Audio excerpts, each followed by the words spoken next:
Alright. Back at it again. Working on the homebrew.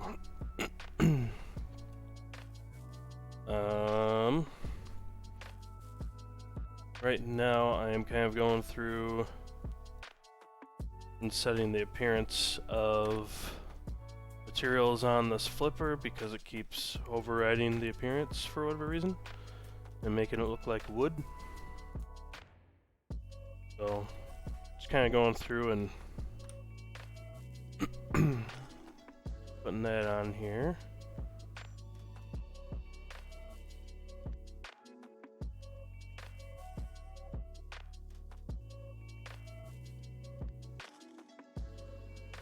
Doesn't want to take it.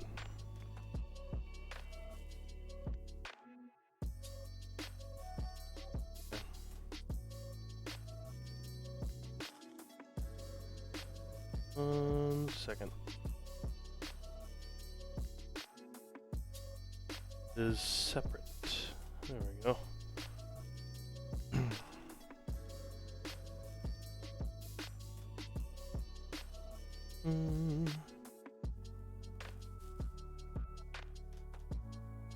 Making progress. Hopefully this should be the last time I have to do it. Kind of going about a different method of how I... Usually I would just leave that panel open and assign materials to everything right then and there. But that seems to be when it gets overridden, eventually, for whatever reason, and resets itself to looking like wood.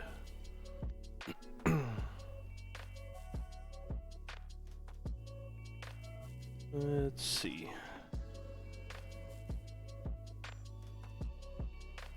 So now I'm going through and selecting each individual component, opening the appearance window, and then assigning it that way. Seems stupid, but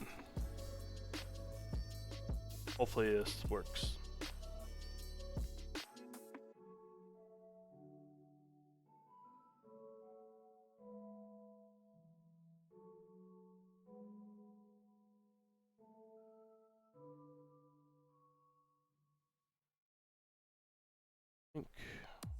Whoa. And just like that, we crashed Fusion. Neat.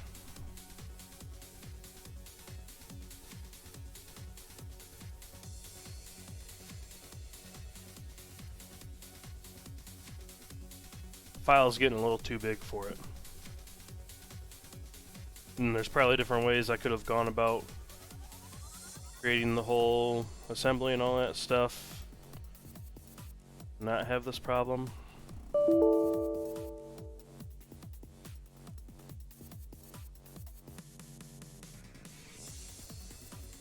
Cool. Can't even open the recovery file.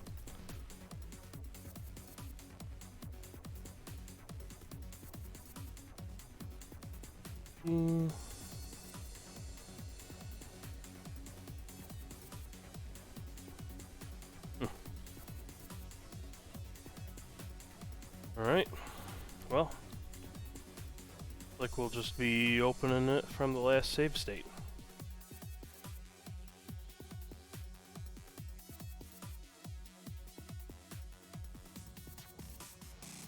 Just curious if my computer's having a hard time trying to record the stream at the same time.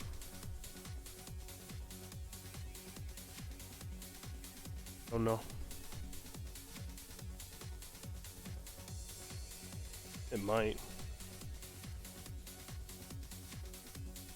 Well, let's open it.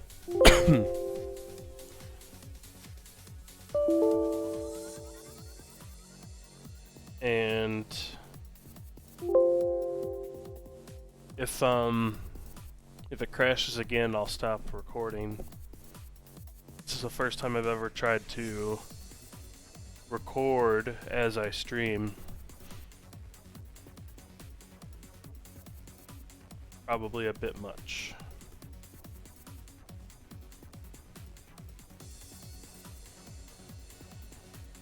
CPU spiked.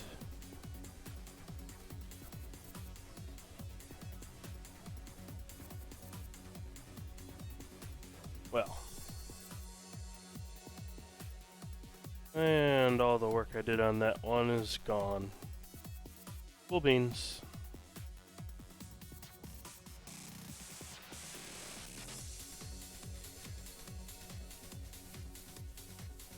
So let's start again.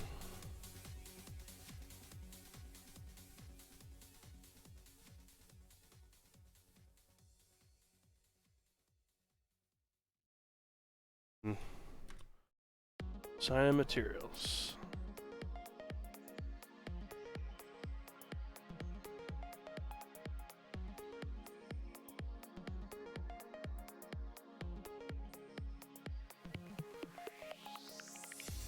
Guess we can't have the underside of this looking like it's all wood. That's not fun.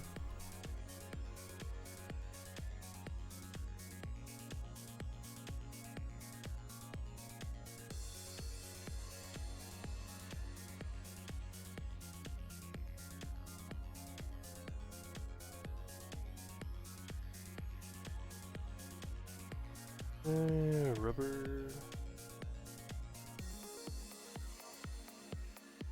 Y'all have any questions? Feel free to ask. I'll do my best to answer.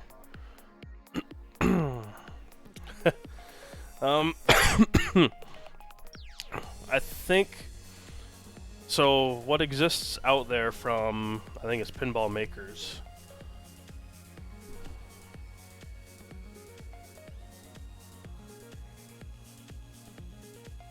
So what exists out there from the,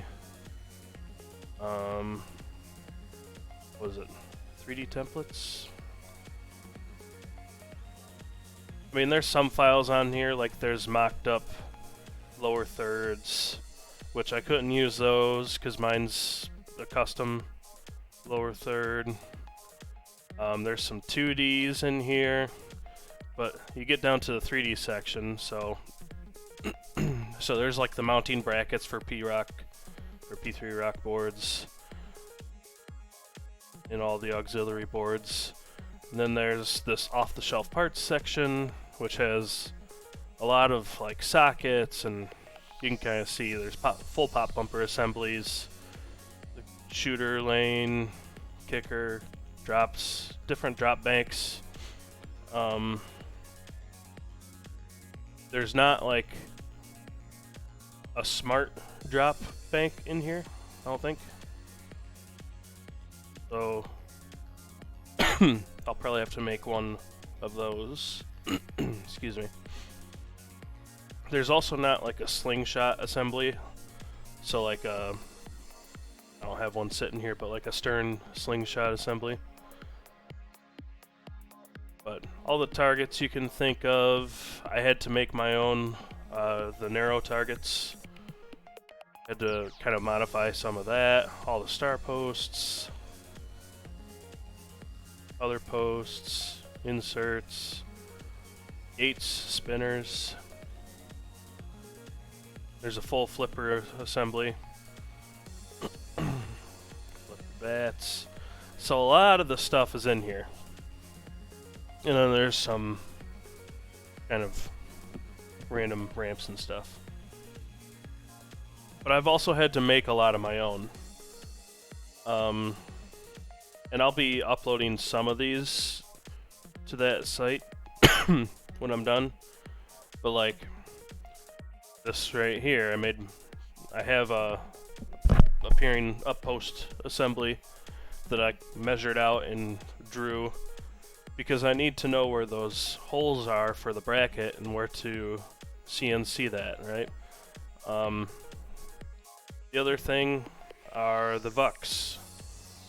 So I had to sit here and measure a VUC out and do the sheet metal bends and all that. So like that one I'll upload.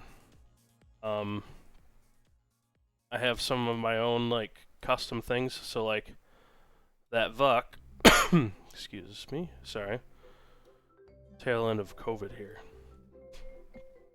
So I'm modifying a Vuck assembly in a way to sister this bracket on the back and this other coil, and it'll allow me to manage the subway, where balls are and all that stuff.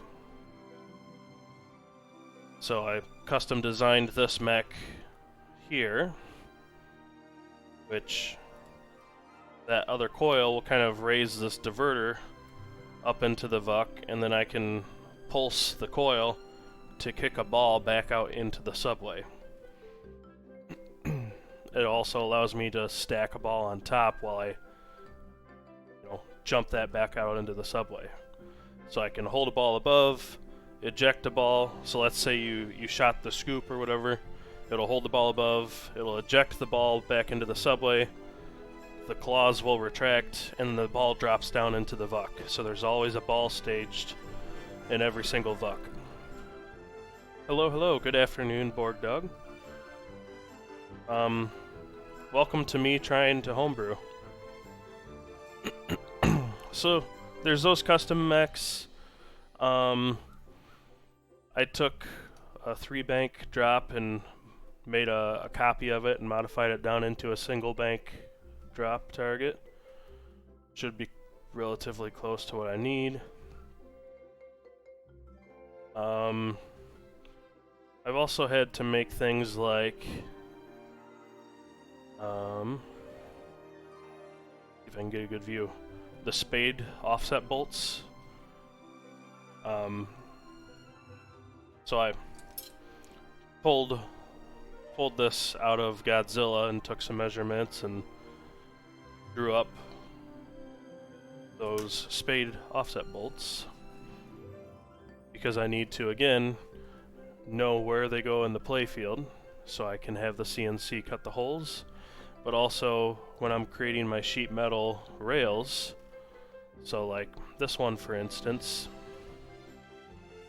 which, there we go, if I activate the flat pattern on that, now I know where the holes are, and when I send this over to send cut send, the holes will be there already, so I have the mounting points for my spade bolts, and it should allow me to help kind of shape and get it set in place correctly when I go to assembly. Thanks, yeah. It took a lot of thinking on how I was going to do that, because this is a Harry Potter pin. I want, like, ball magic, so I want to be able to have a scoop or something take the ball and then it reappears on the other side of the playfield instantaneously. So with that, I have to ball manage my subway, so I have to have every single Vuck has to have a ball staged in it ready to go at all the exit points.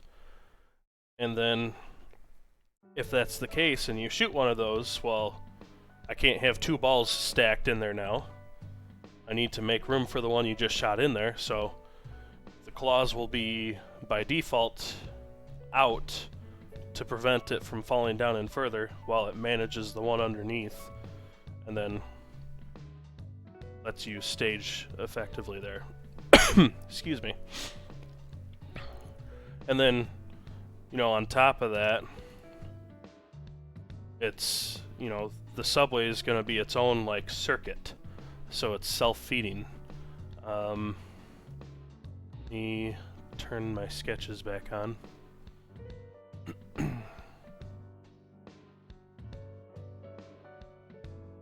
And we'll flip the playfield over. So there's kind of like my subway layout. So it's self-feeding.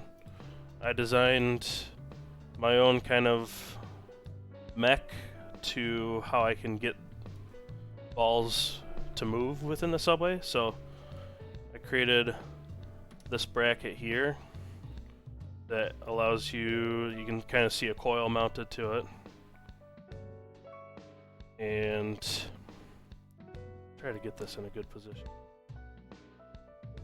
So I'll feed balls into it from the trough, which it's going to be like a custom trough.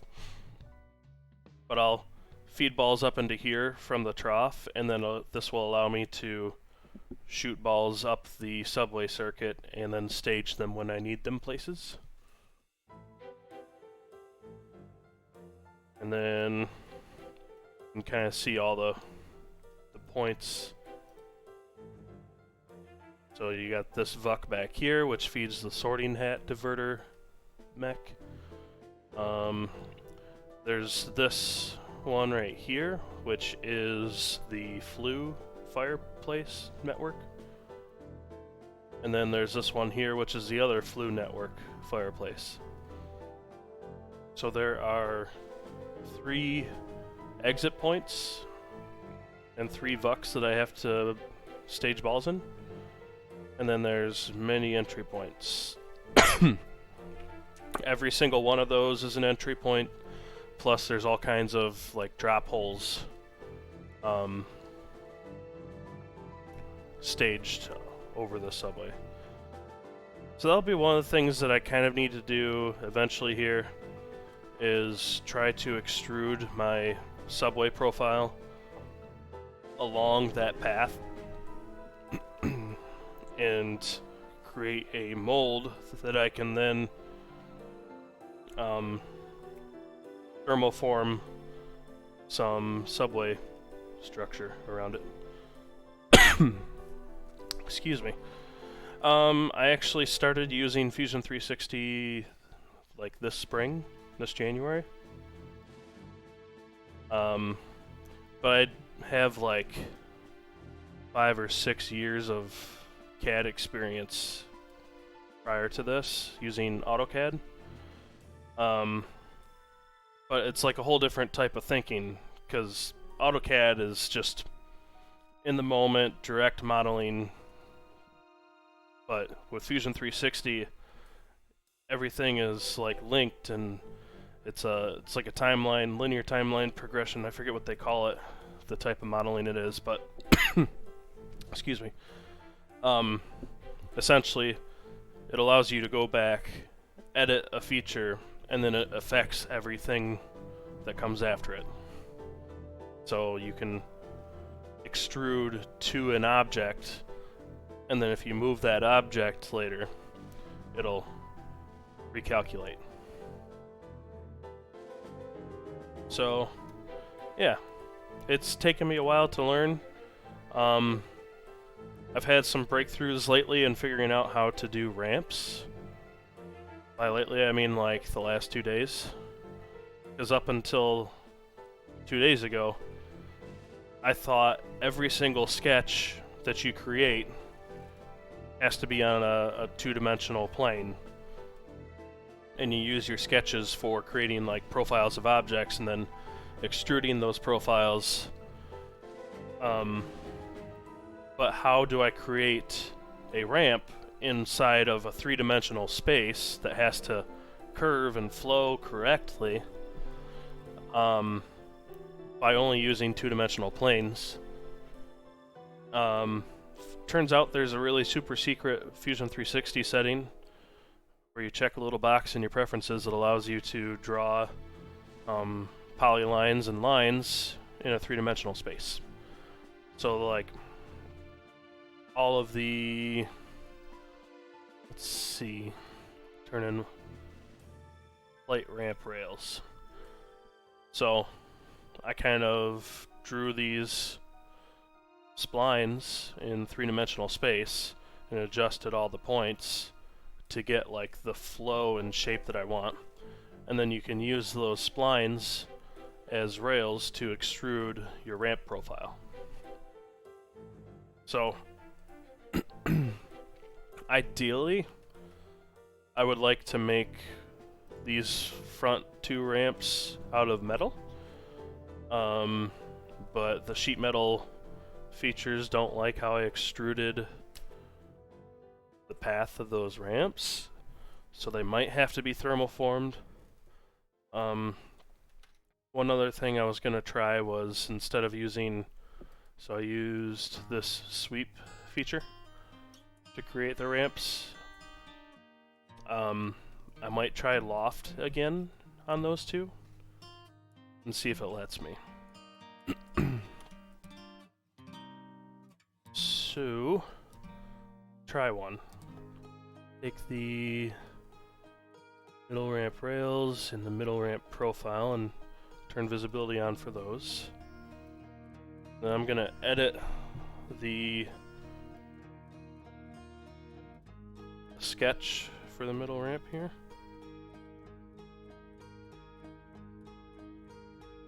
And turn these two construction lines into actual physical lines. And it's probably going to throw an error with one thing, maybe not. Still, it looks like it still extruded that fine.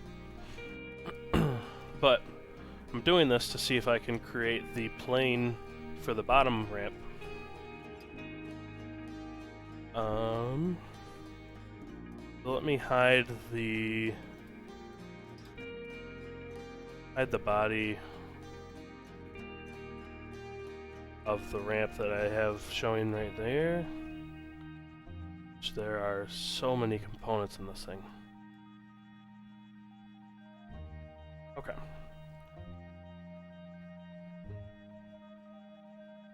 So I have that face there, and I have this face down here, both of which are the thickness of sheet metal. So for lofting, you need two faces. You need, you know, how you want it to morph, right? So you can go from like a circle to a square, or in this case, two rectangular ends of sheet metal. So let's try if I loft.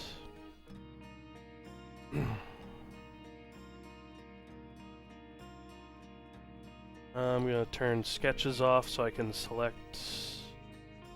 Well, let's do this one first. There's my first profile. And then there's that profile.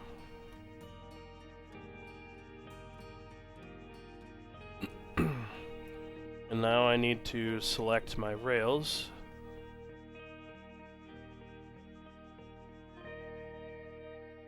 So there's that one.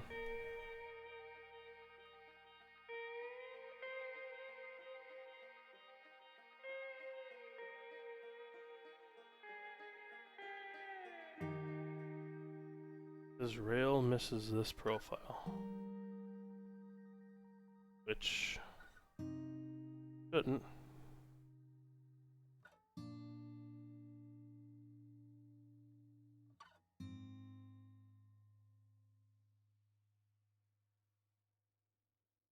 Start again. Add our rails again. I think it.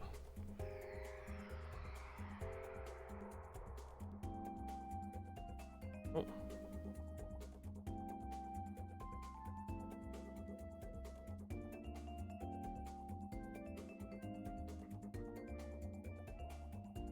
Here's a rail. See how that looks from the top side. A little funky.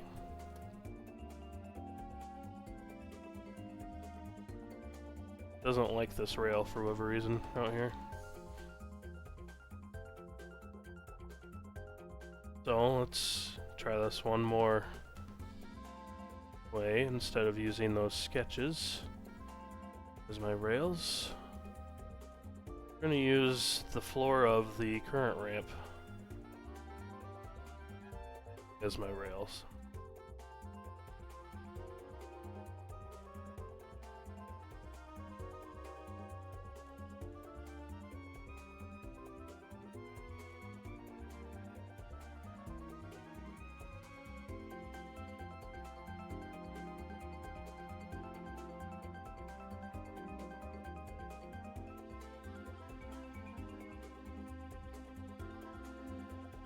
Doesn't even like me selecting that.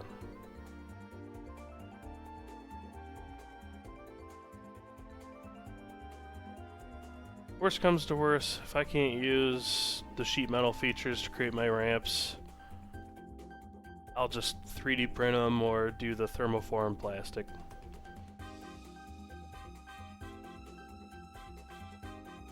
Such a pain. And I don't know why it's not liking that one rail. Should be touching everything.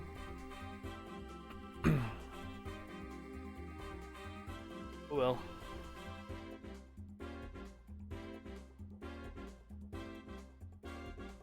Let's see. I'm gonna minimize the playfield assembly here because that's too much scrolling.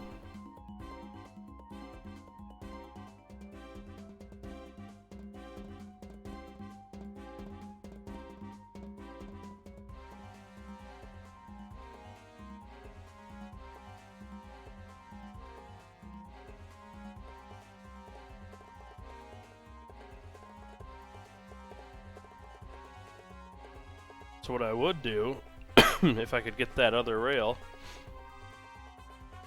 to work, then I would create that new body and then try to convert it to sheet metal. Yeah, it'd be a 3-piece ramp. If you look at how Stern does it on some of their newer games, it's a flat bottom that kind of like shapes, and then the rails are also flat pieces. And they have little interlocking tabs, so like you kind of form it together and then you twist the tab so it holds it in place, and the two sides and the bottom all kind of mesh together to make the ramp. So I was going to try to do something like that. But if it doesn't work, whatever. Like I said, I will, worst comes to worst, do thermoform.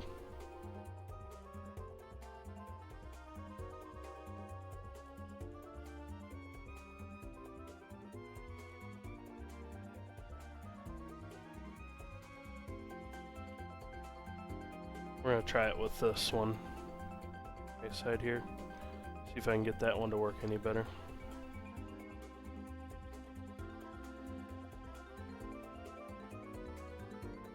Rails.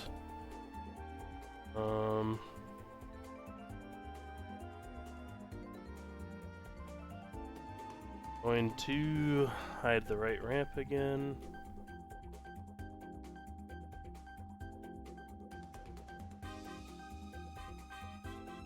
And lofts there.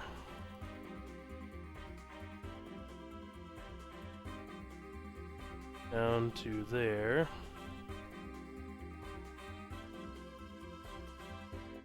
So that's not gonna work right now. Ah. Nice. Nice. Yeah, I got a box of stuff sitting on my table over there. It's all my P3 rock boards. What are you working on?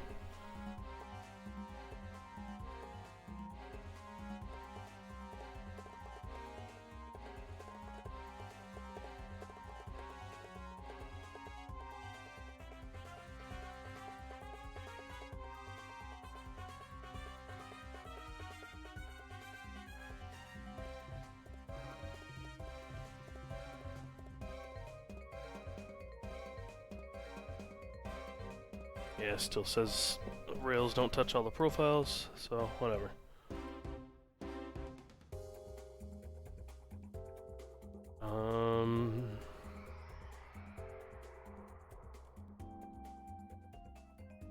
See here. Undo all that stuff I was just messing around with.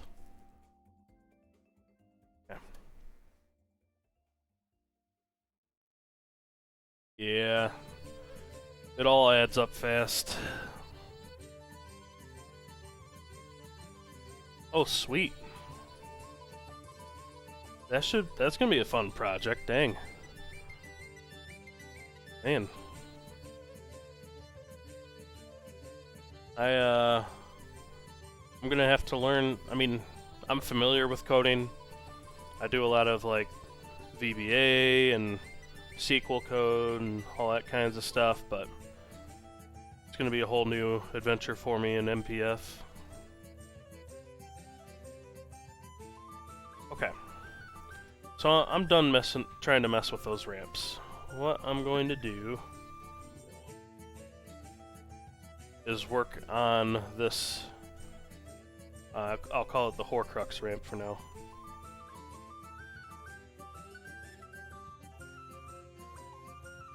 So for this I need a nice 3-point arc.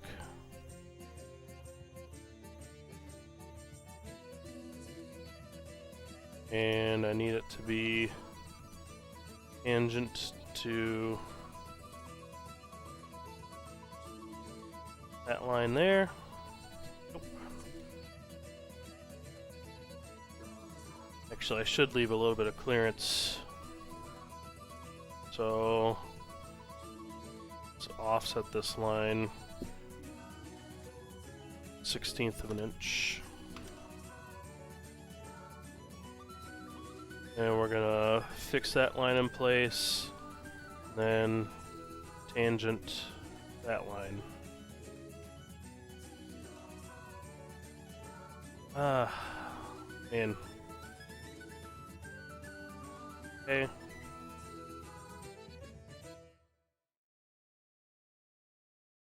Probably do it here, I think.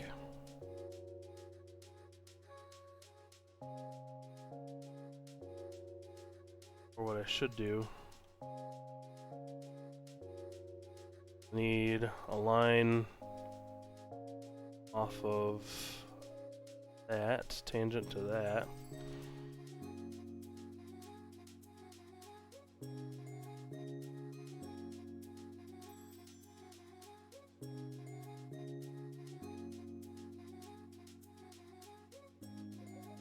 Then that needs to... So there's like the back of those targets there.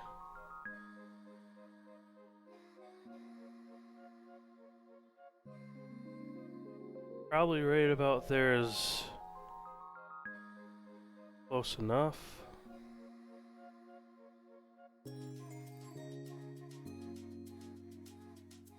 As long as I can still mount that target. The back of it standing up, it shouldn't interfere with that rail.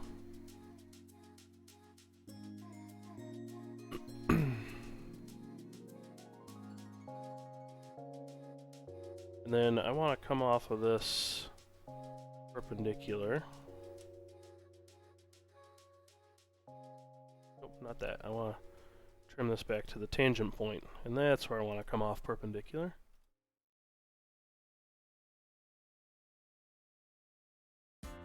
And there.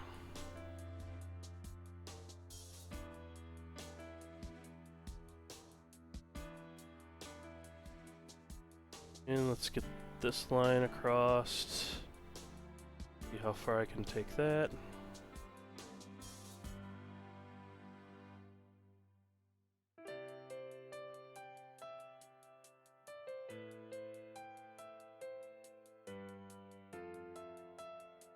Oops. Nope, not that far.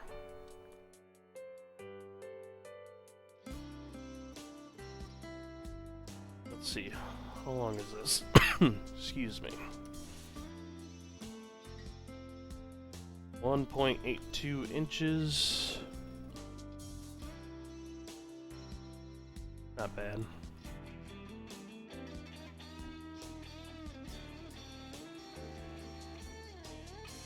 Yeah, MPF is going to take a lot of learning because it's like its own suite in a way. So you got to learn all the syntax of it. Oh yes. I will have 2 or 3 upper playfields, depending on how you look at it. Where all these ramps are feeding to is the sorting hat, which this is where I mean how you look at it. It's a multi-way diverter designed kind of based off of like an old railroad turnstile. So there are 3 inlets and 5 outlets in ramp form, and then there's also a vuck in the back that can feed it right here. And also the plan is to have it so a ball can go into the vuck as well. So there's all kinds of possibilities on this. I don't know how to calculate how many possibilities there are, but there's a lot of combinations of what I could do with this. So if you imagine on top of that, it'll be the sorting hat, and it'll have a magnet inside of it, which allows me to stall the ball, rotate the diverter, and then fling the ball up into the vuck. So that'll allow me to make your balls disappear up there and appear from it, kind of like how in, you know, Harry Potter, the sword of Gryffindor can come out of it, stuff can appear and disappear in it, and also, being the sorting hat, it's a multi-way diverter. So, I've got the 3 ramps that feed it. There's the flight ramp coming up the back here. There's this middle ramp, which I don't have a name for, and then there's the right ramp. And depending on the position of this diverter, like right now in its current position, if you shoot the left orbit, flight ramp will feed back down the right ramp. If you shoot the right ramp, it'll feed back down the left orbit. If you shoot middle ramp right now, it'll feed down the right ramp. It'll kind of like dead end into that wall and then drop down the right ramp. But then you can do fun stuff. So let's finish this sketch. And then we're gonna go find this component real quick.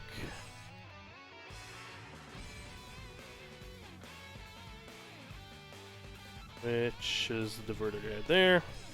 And we're gonna just play around with the rotation of it.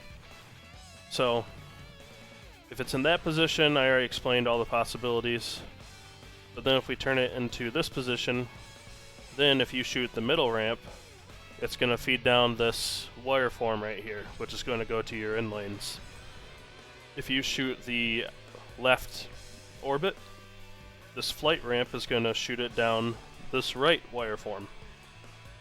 So there's 2 wire forms right here. This right one is going to be for flight loops, and it's going to come straight down, and it's going to feed this outermost feed to your flipper. So it's going to go fast. And I'm going to achieve that speed by using a magnet in the outer orbit to help accelerate the ball. Because it is a wide body, I want those wider orbit shots to still have some speed and pace to them, especially if it's going to be trying to go up a ramp in the back. So I'm going to use magnets to help accelerate the ball around those slower shots. So if you shoot the middle ramp, like I said, comes down this left wire form. If you shoot the right ramp, it's also going to kind of bounce around and come down the left wire form.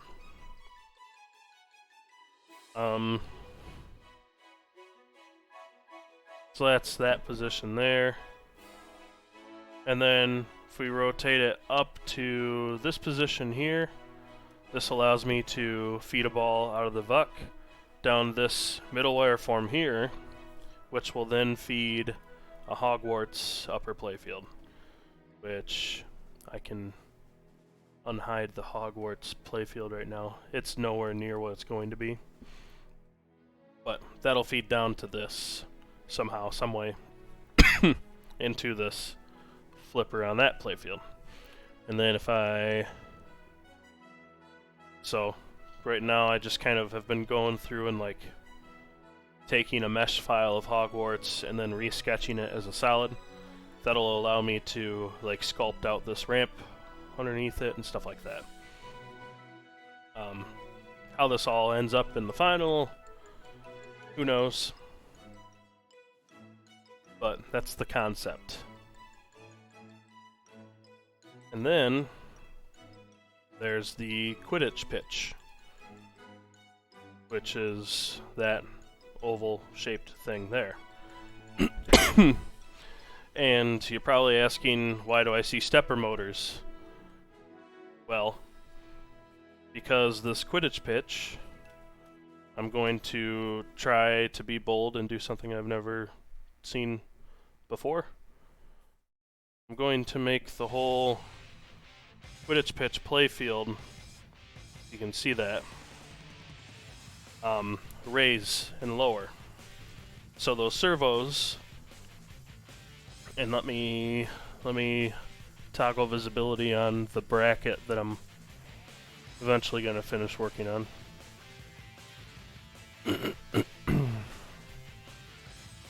So those stepper motors will be attached to a piece of acrylic in the shape of that Quidditch pitch, and that piece of acrylic will raise up and down, and it's kind of hard to explain, but you can see like there's a spinner there, so I'm going to use the spinner to control the raising of that upper playfield. And then with it raising, it'll give you an opportunity to shoot the ball through those hoops. And with the playfield itself being acrylic, it's going to appear that the ball is kind of like flying or floating.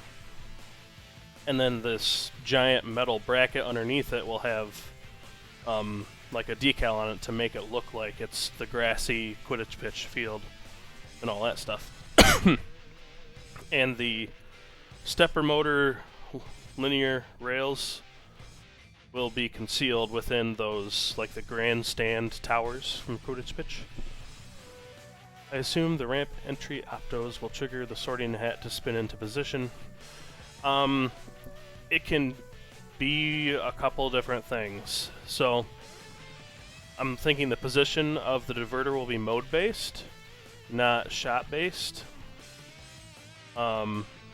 Mainly I'm thinking that because I think I'm going to use a DC motor to turn that diverter turntable, and I don't think it's going to react quick enough.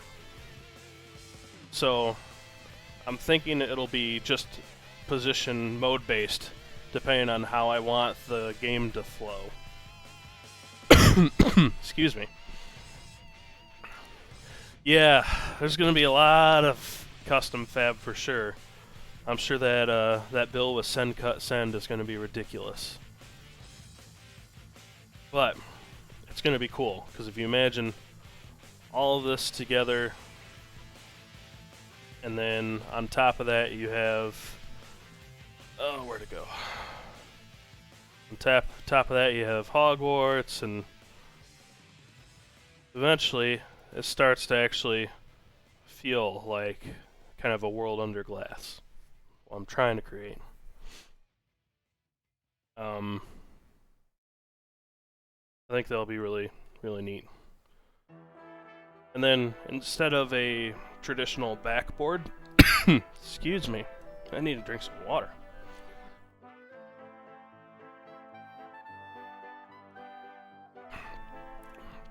Instead of a traditional backboard, I'm going to actually put the LCD screen behind it, and kind of that will be the backboard.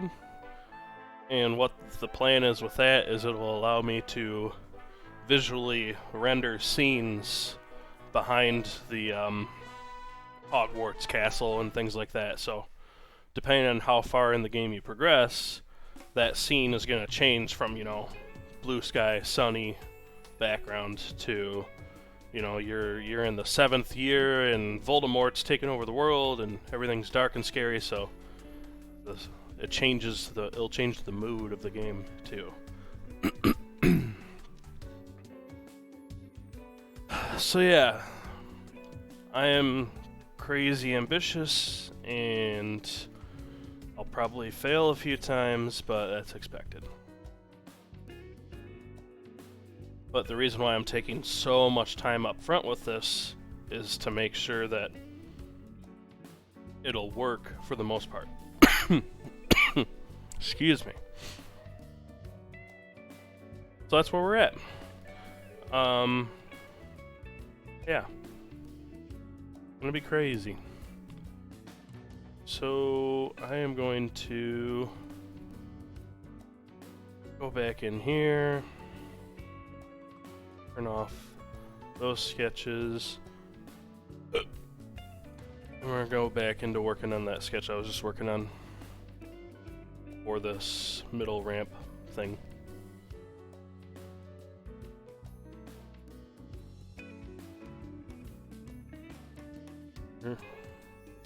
Can't really get that in there too far. Oh well.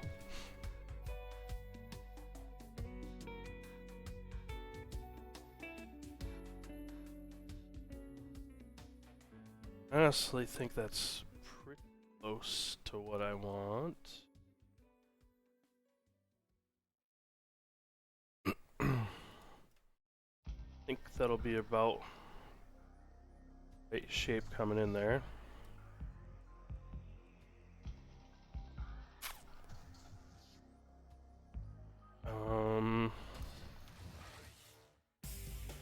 Now I need to figure out how much of a fillet I want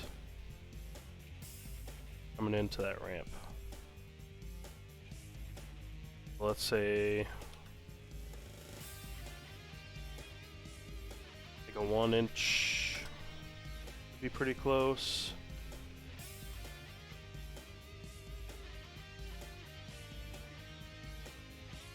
Yeah, that should get me pretty close.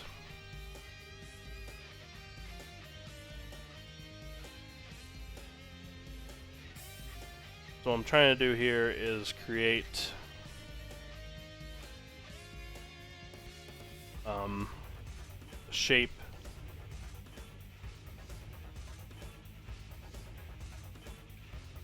of this ramp here.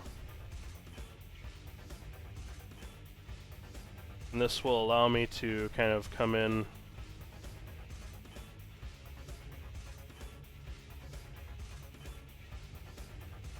and create a sketch at an angle to do my 180 ramp looking thingy. Which I tried to create something like it already, and it's pretty ugly. I'll turn it on so you can see what I'm talking about. So that's kind of like somewhat the shape that I'm going for with it. But it's still pretty ugly. It's not the best looking thing.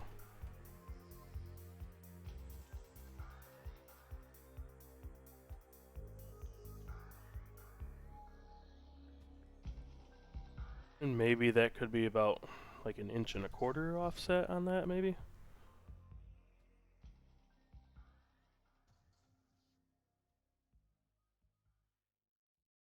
Let's offset this again.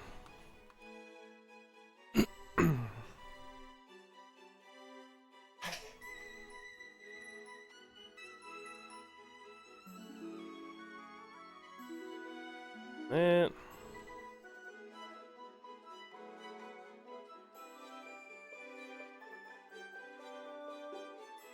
that's probably a little bit better.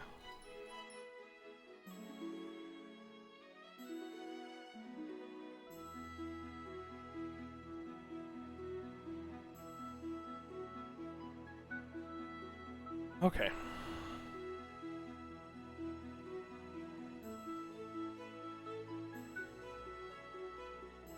So now I need to create a sketch plane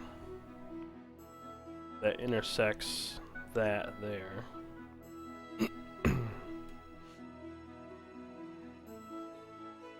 Haha, yeah, I'm back at it. I don't really make it look easy. I think you're making that up. So I'm going to create a construction plane. What do I do? There's plane through two edges.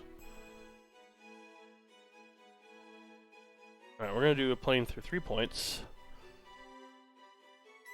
I'm going to select the points on that line because that's the axis I want it to rotate.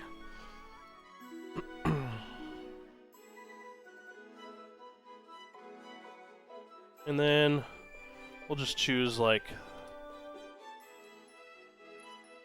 I can't do a point there.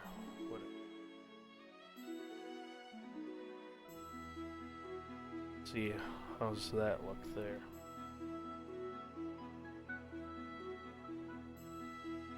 Might be leaned back a little bit too much. Kind of want it up a little more, but let's see what that looks like. I got toggle visibility for construction.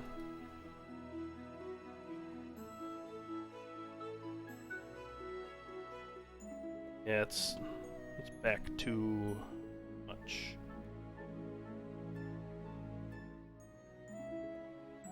Let's undo the construction plane, undo finish sketch, and we're gonna offset that a little bit.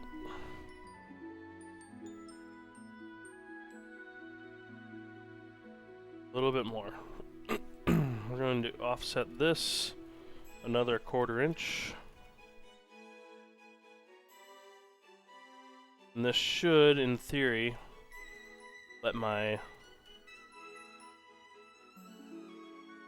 plane be at a steeper angle.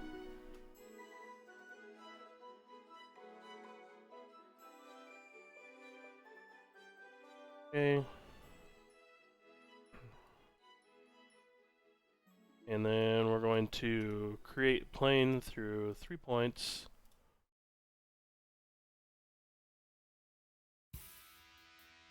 Okay.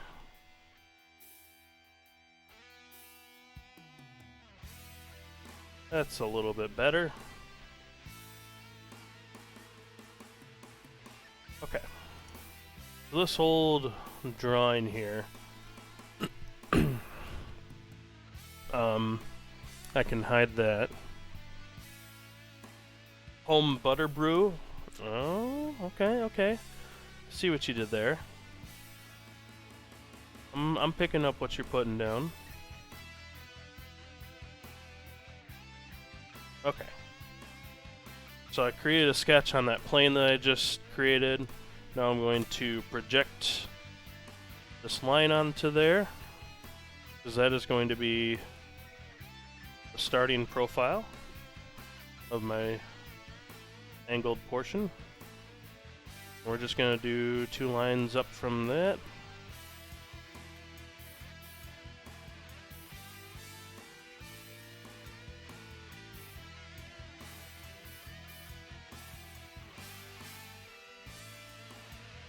Looking pretty good. I have to make sure there's enough clearance with that flipper mech that's there. I think that should work out alright.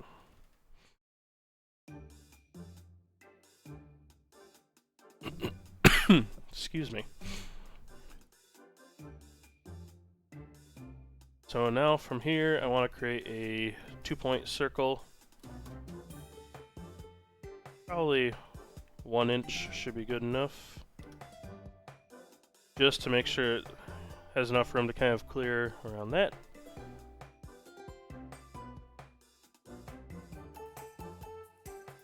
And that might need to be lower. Depends on where I want this to end up. And then we're going to do another circle. That. And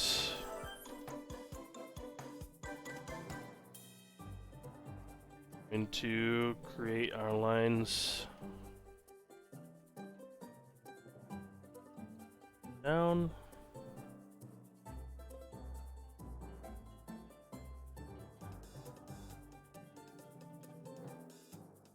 And trim out the rest of that circle. There's kind of a little bit of a ramp shape looking thing. So the goal would be that I, excuse me, extrude that as a piece of metal. Or well, I extrude that as 16 gauge stainless, and then I extrude this first sketch as 16 gauge stainless, and then I fillet the corner so that it has like a smooth transition up this ramp. I'm going to dimension, I think, from here to here. Did things to me.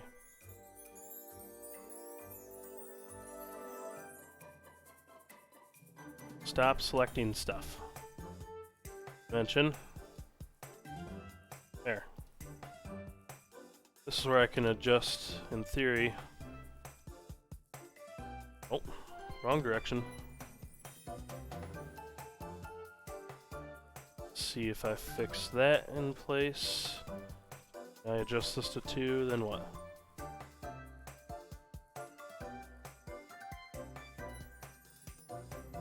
There we go.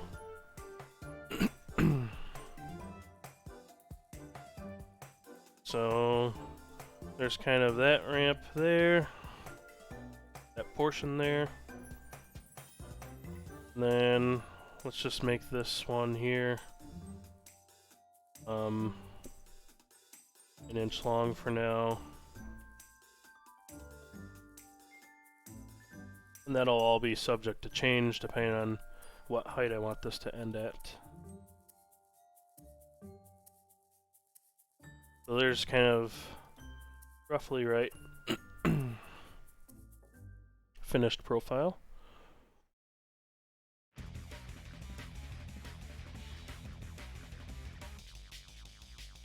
Alright, let's finish that sketch.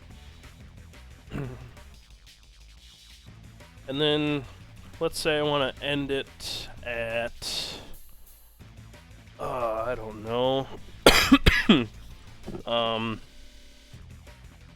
Inch and a half.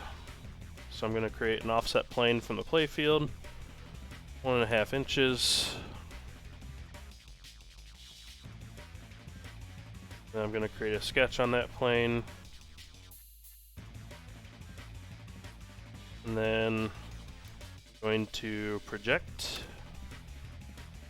these lines that I just created here.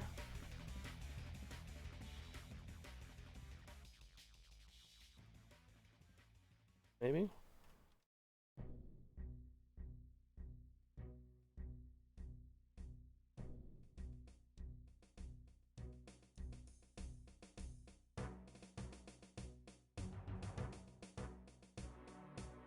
And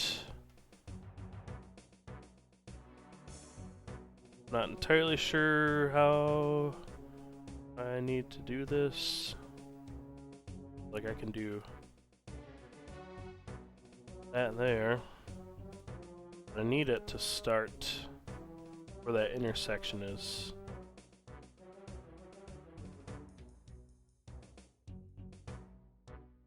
Oh, duh. We'll just do the intersect. So that creates points where those lines intersect. There we go.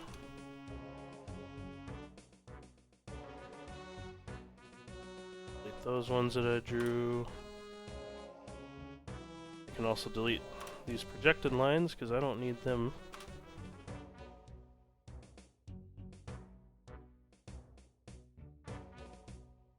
So there's that. And let's come out at a 90 on that. Just call it an inch.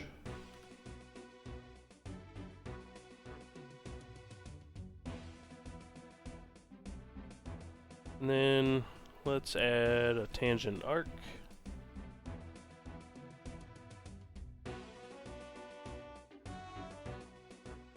That for now. Do a tangent line at 1 inch. And now I'm going to give that line a vertical constraint and make sure it has actual tangency. There we go.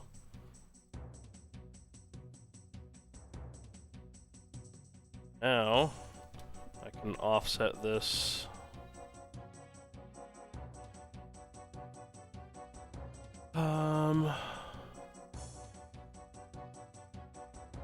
wish I could select a distance.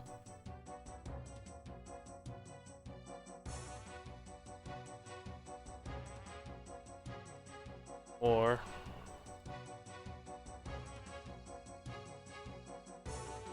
inch.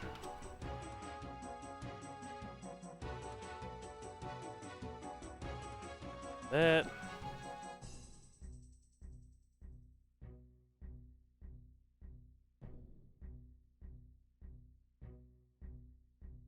There. Alright, so I wouldn't have been able to offset that curve anyways, because the center point's here. Alright, so there's kind of like the end of the ramp. So now, in theory, comes maybe the fun part. Well, it's it. Sketch.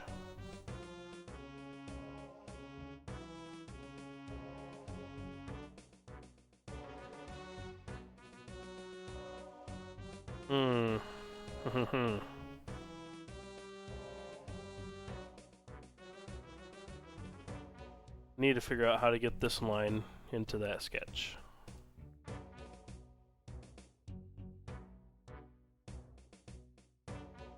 Here's what we're gonna do. We're gonna go find that construction plane I created, create a second sketch.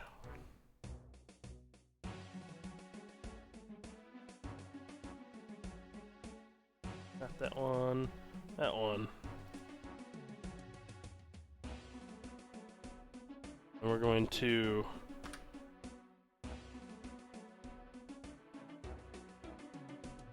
project all this stuff onto it.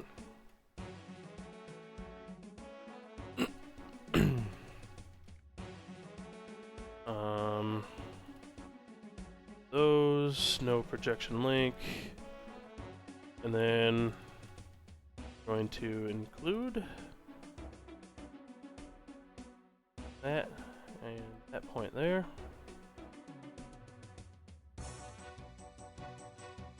This allows me to close that off at the proper points.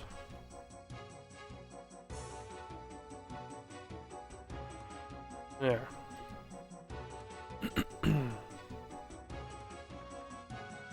So now let's go hide sketch 114. Alright. So now we have this. Excuse me. I might this. Let me edit this sketch. We're just going to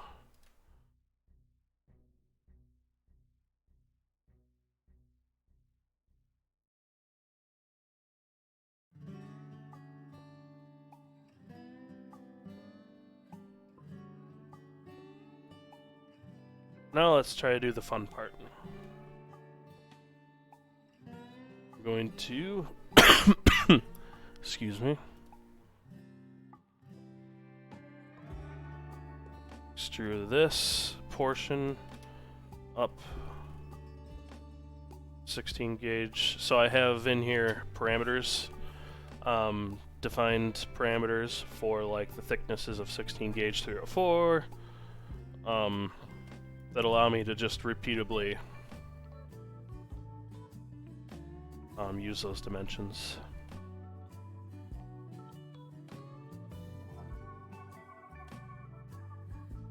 And we're going to do the same. This one here. Let's say, and we're going to join. Oh, we'll do a new body. We'll join them in a minute. And then, I did not mean to click new sketch.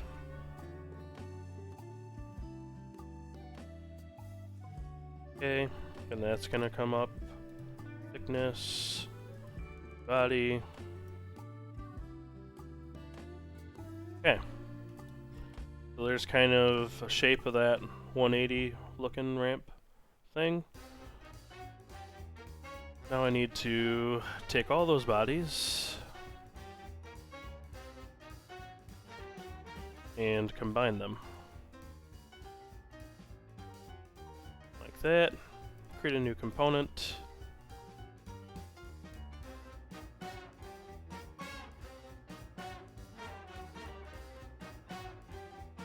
Apparently this little corner got missed in my selection. Nice. See, this is the nice thing about parametric modeling, is I can go back and add that corner back in there.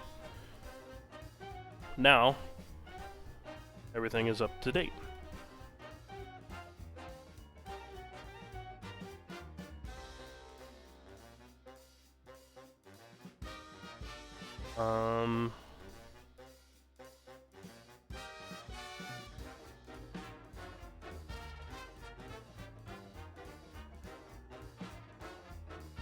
Need to combine those. Let's delete this combine feature.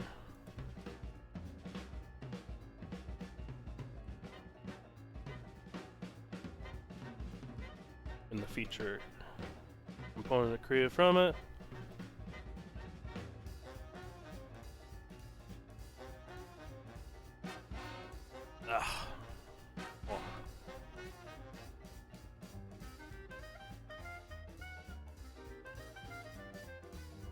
Should have just done the undo. Okay.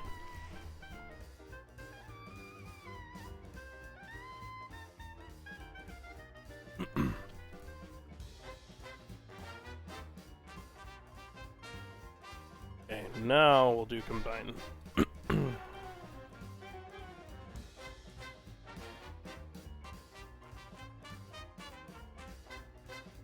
So I just create a new component,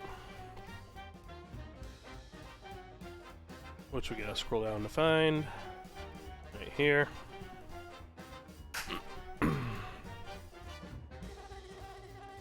So there it is. Now we're going to do a push-pull or press-pull on corners.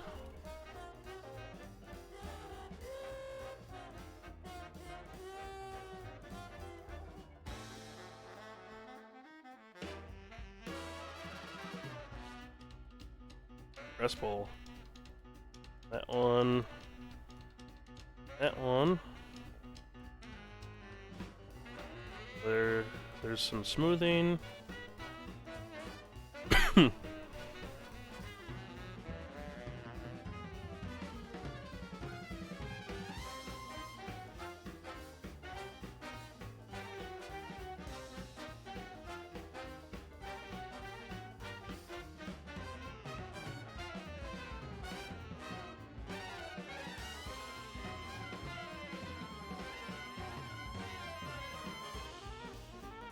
Ain't bad.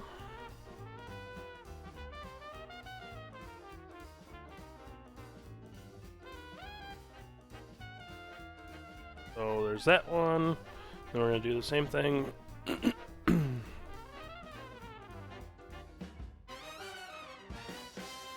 I can even get at that edge. Let me hide the playfield.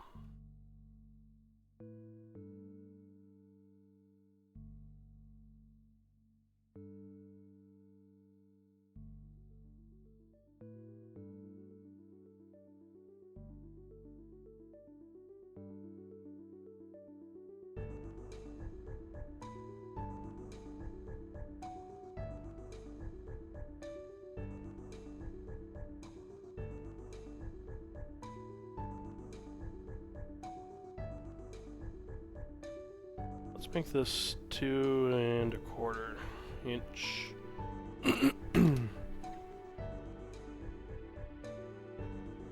That.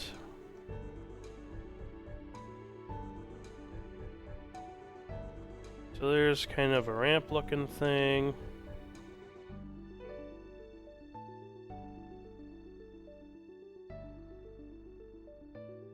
And I want to round out this inside edge here a little bit. F.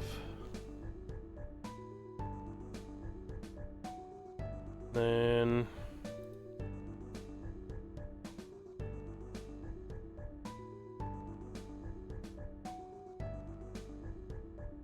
okay.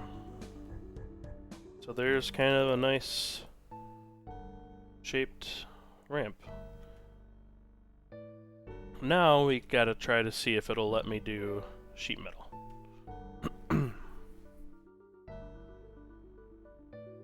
So convert to sheet metal, select the flat face,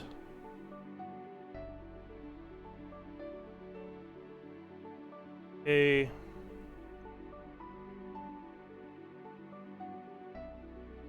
There it is.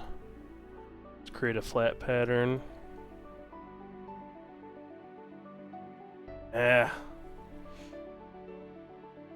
Did not like creating that flat pattern.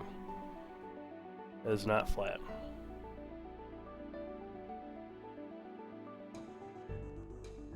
I was kind of hoping to make this one out of sheet metal, but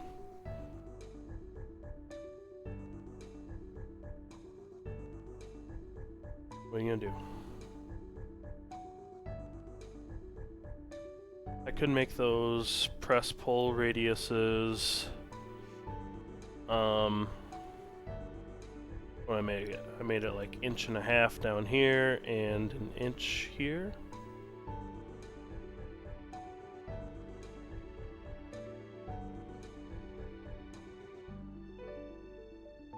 Edit this feature.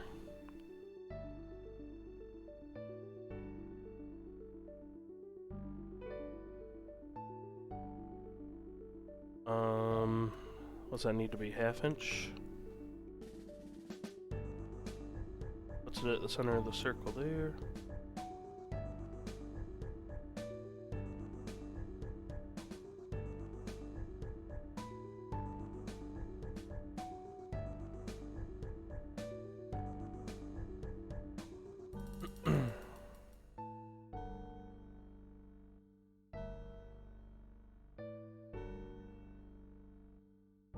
Did something weird there, didn't it?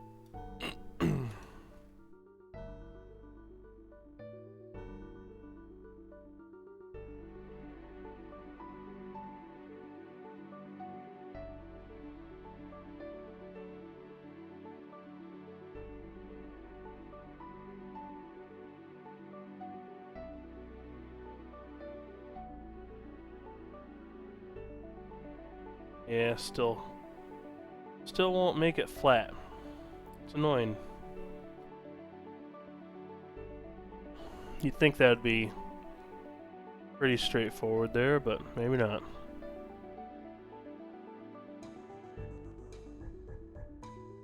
Well, okay. Looks like it's gonna be 3D printed.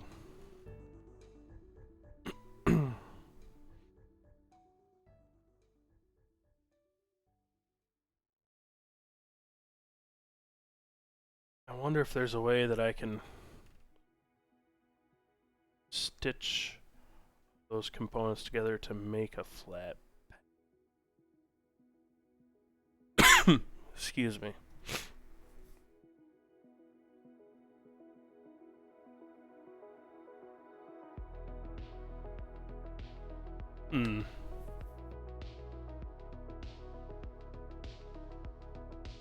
So from here, it's what? I can just recreate all the stuff I did. Let's do the undo convert to sheet metal.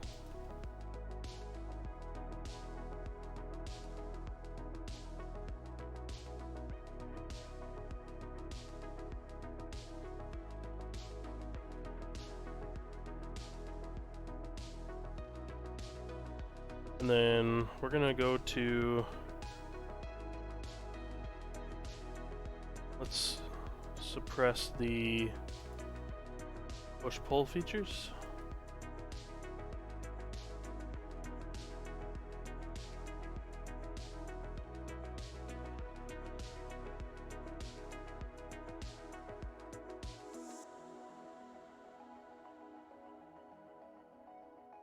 Okay, so I know from here, inside edge is 1.963.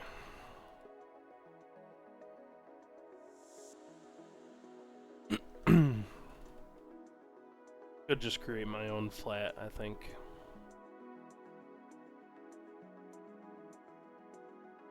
Yeah, I thought I set that as, oh, it's 2 inches from,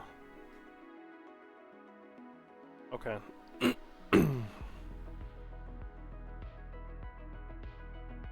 I can do that.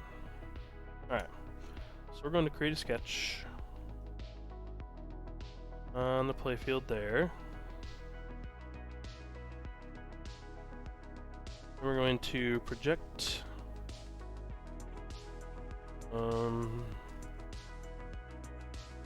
that,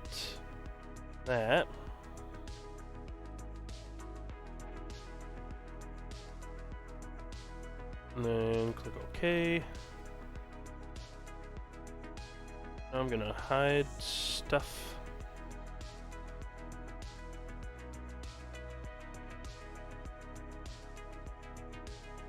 So I can work a little bit better.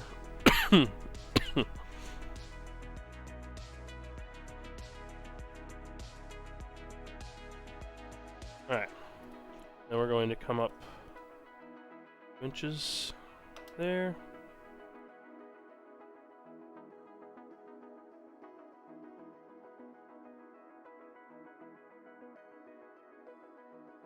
And then I'm going to do a 2-point circle in.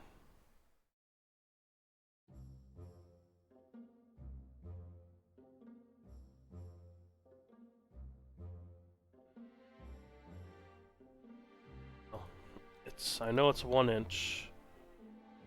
We'll come out 1/2 inch.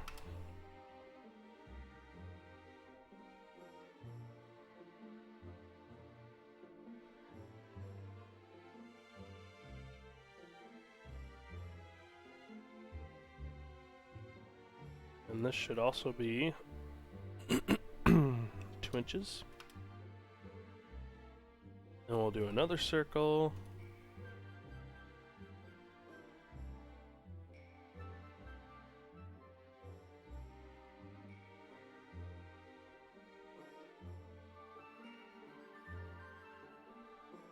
This portion.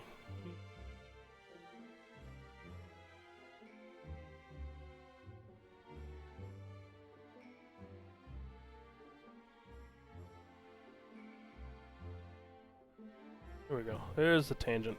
We found it.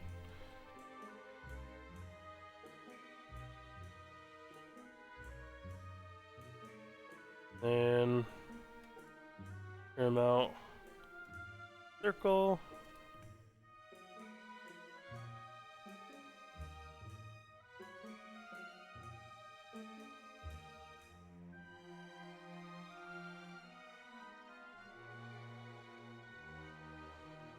And then we can delete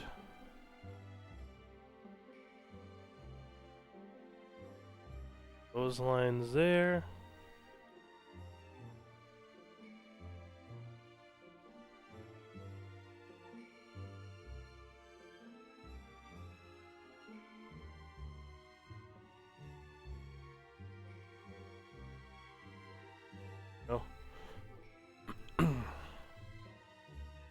Alright.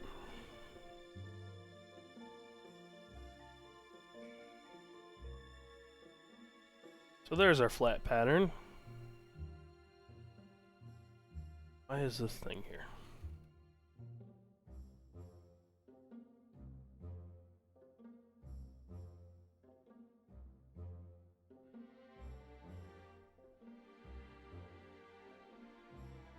No.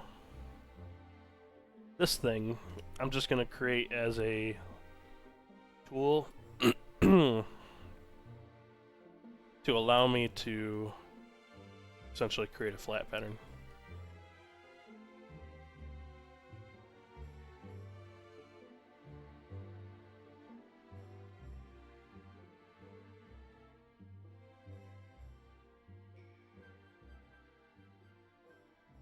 Which, this is a pain.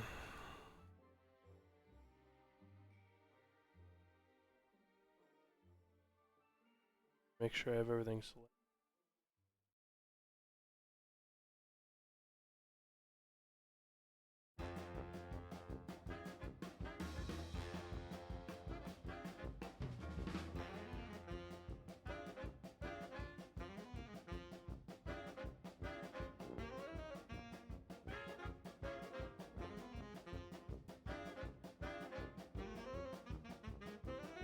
How do I hide all that other stuff?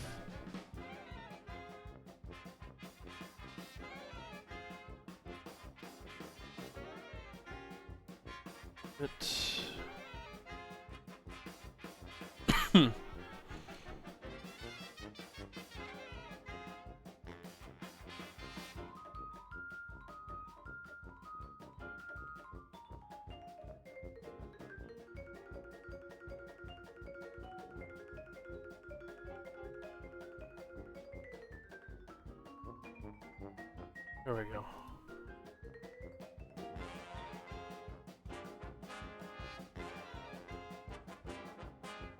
Alright, there's our flat pattern. And thickness is stainless steel. Create this as a new component.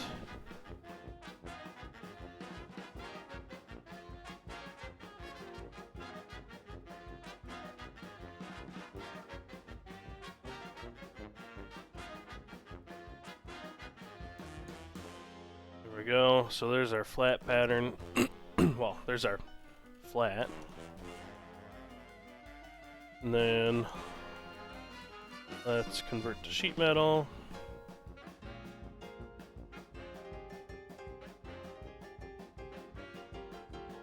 And then create flat pattern. There. So there's a DXF that I can send, cut, send. Now I can hide this. We'll call it the horcrux ramp.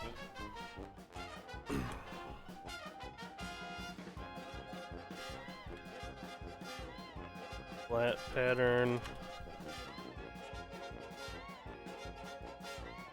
Hide that. And this will be the horcrux ramp.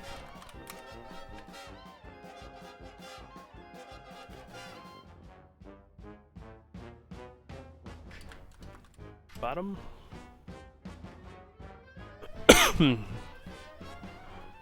Okay.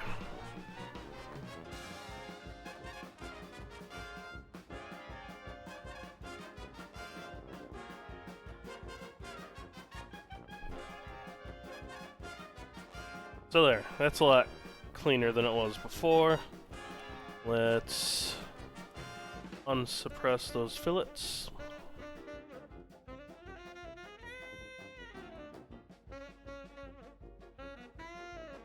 There.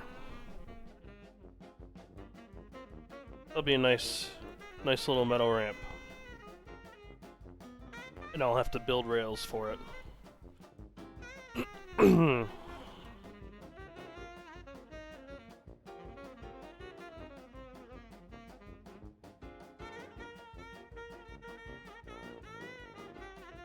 Which, that's gonna be fun. Let's see if we can mess with that now. We'll create create a sketch there.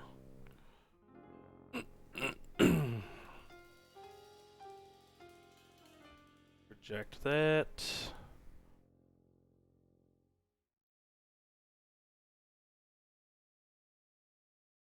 20 millimeters.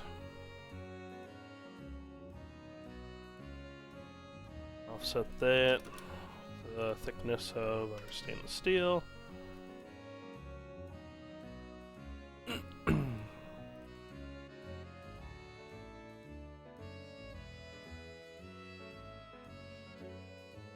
Which I don't know how to hook this all together quite yet.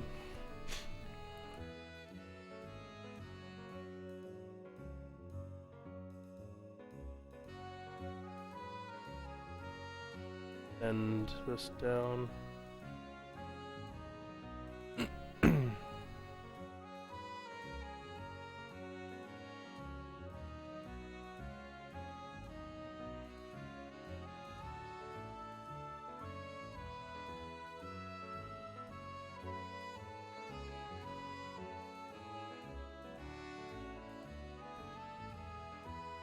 And then let's draw the one over here.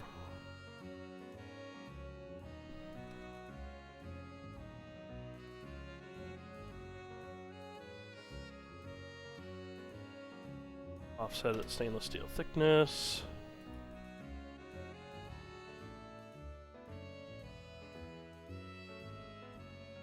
Alright, that sketch is finished. Go back and add this in here.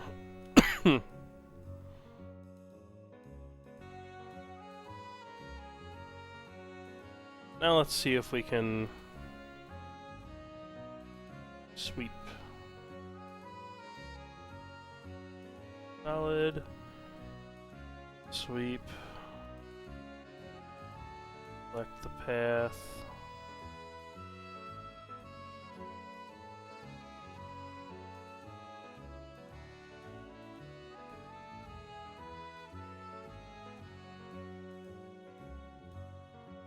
Do path and guide surface.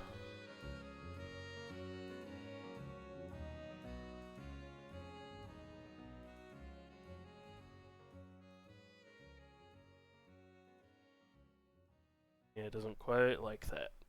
We'll have to do something custom rail-wise.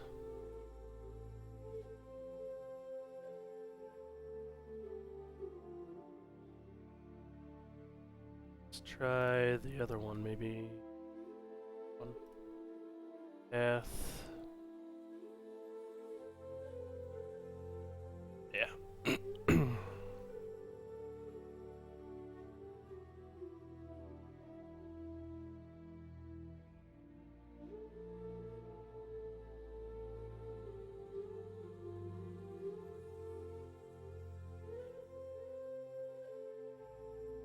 Oh, I do want to change that one fillet, I think.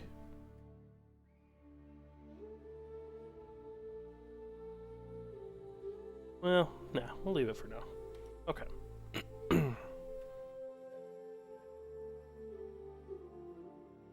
I'm gonna undo that sketch that I just made.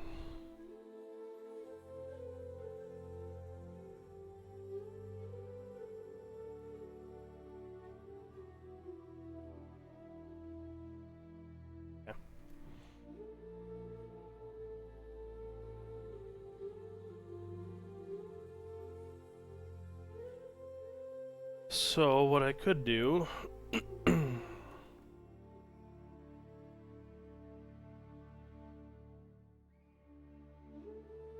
try to create some rails that at least come up like 2 inches, and then I'll have to build something that arcs over it.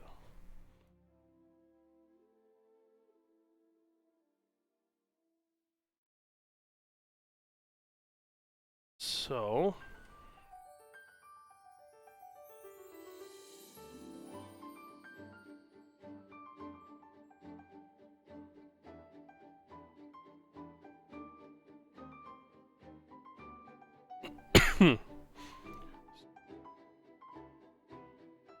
guess let's do the rails.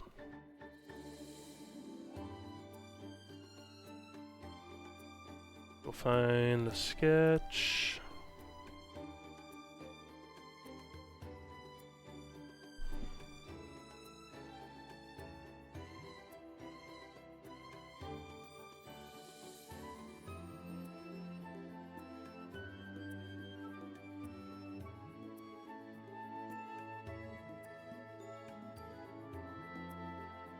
That one, not that one.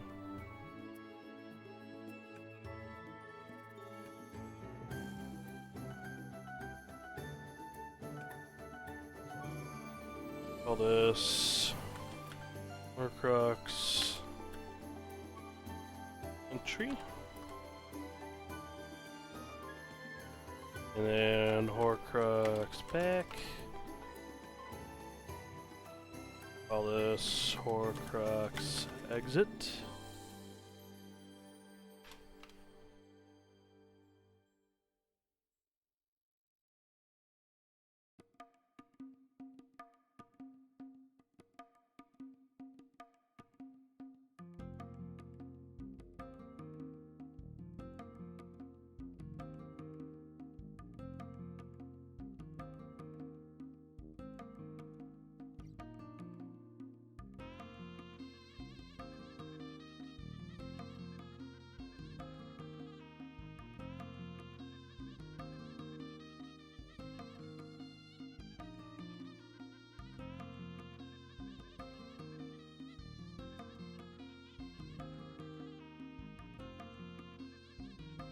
So,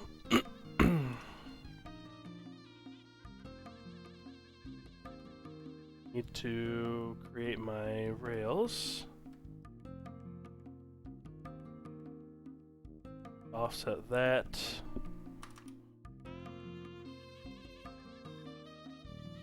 That.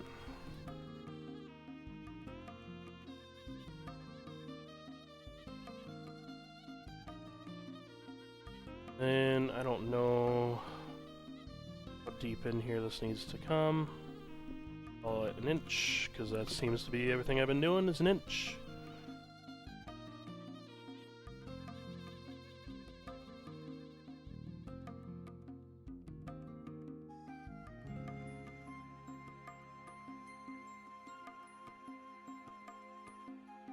That one.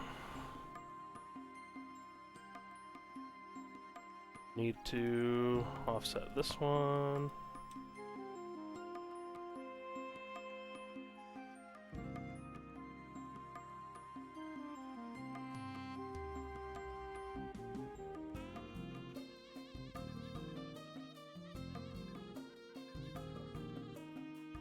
And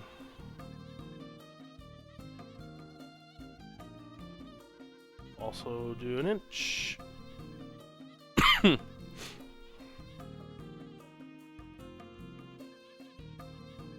Inch.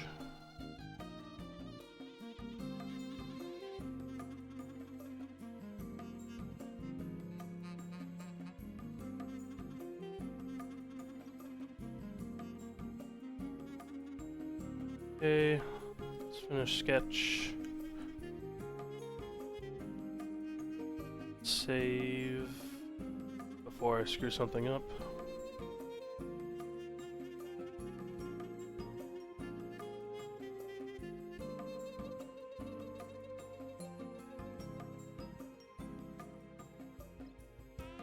And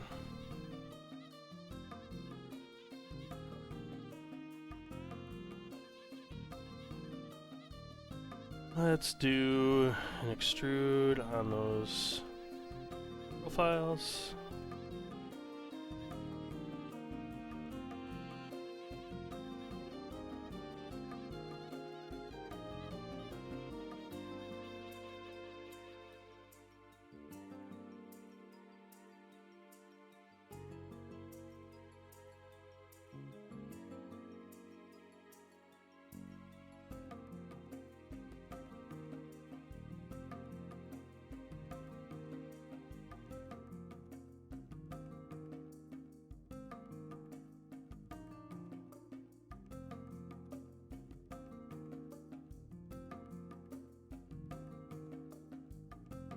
And let's just make those 28 millimeters for now. Get out of it. Cool.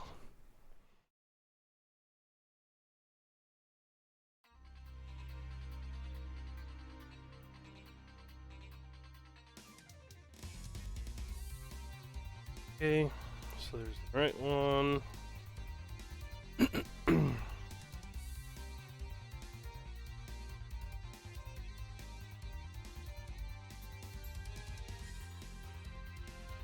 And we'll do this left one. We'll make this 1.5 inches.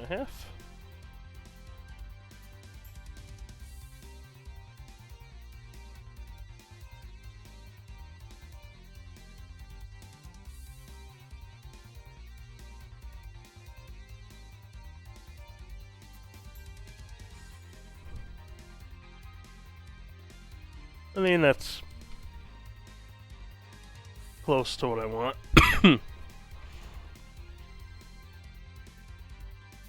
Oh yeah, and then I gotta extrude. Okay, so let's hold off on this.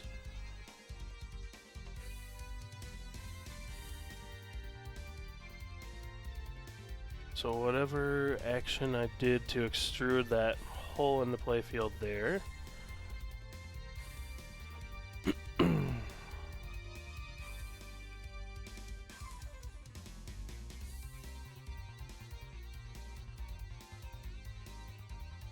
here.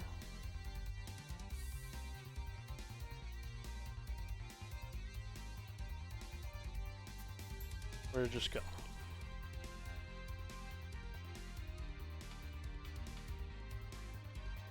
The other ones, or just that one?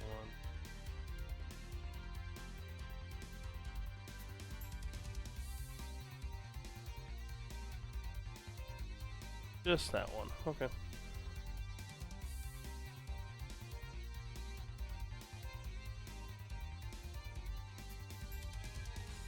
That.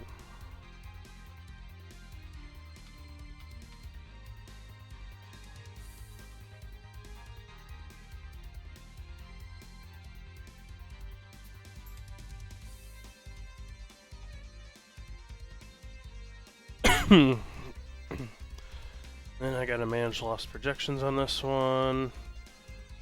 Break link.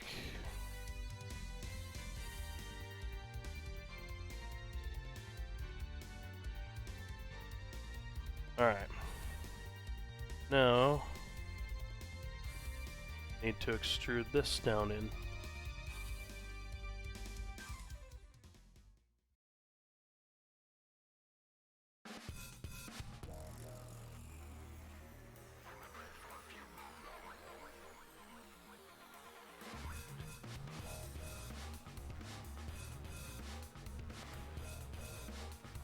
Playfield, like that.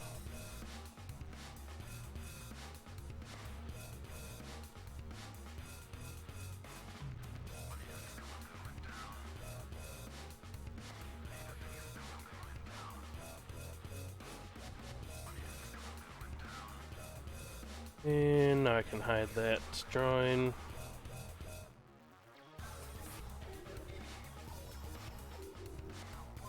Back at it. But take a look at how much better this new ramp looks.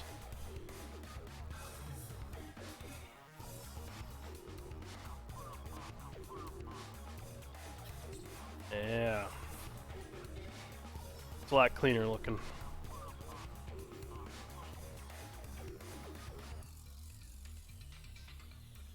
Yeah, that should turn out nice.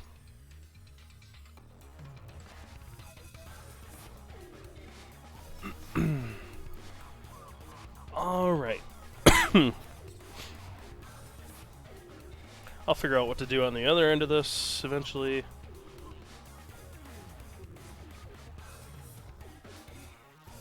Suppose I can convert this to sheet metal.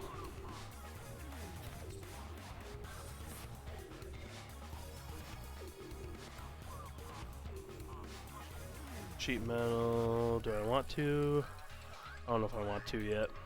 I'll hold off on that.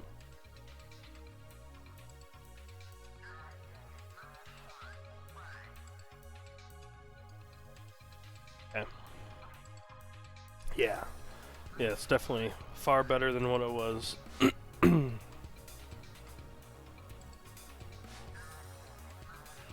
that one I can actually do with sheet metal.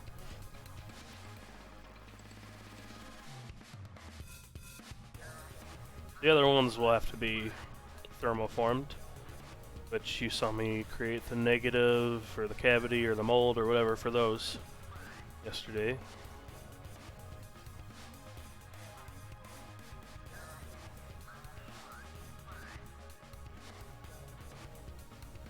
Yeah, look at that fun little shot.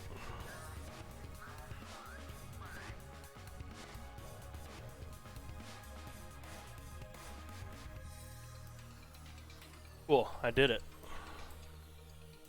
I did it.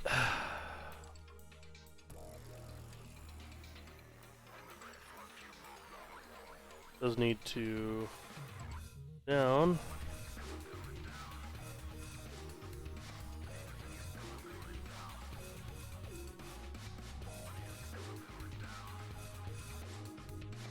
So it's flush with the playfield.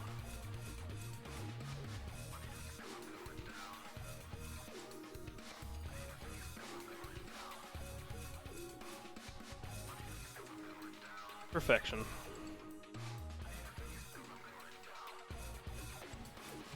Yeah. Guess let me convert these other bodies into components and then convert those into. All this horcrux left side. All this horcrux right guide. Create components from bodies.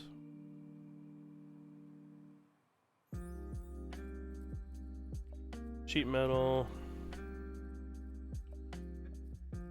And metal. There.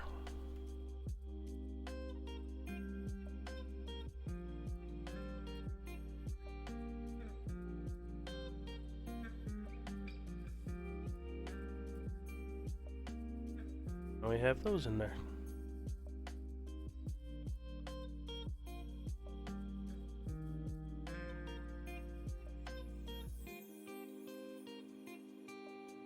Starting to come together.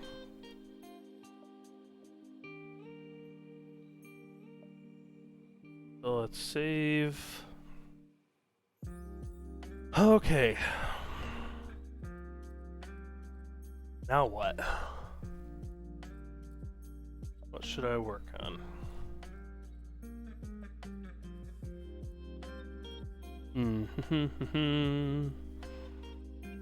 All my ramps are pretty much good as they're gonna get for now.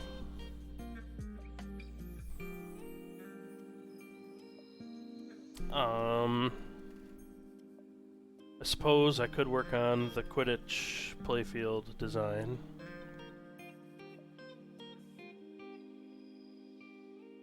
That guy there.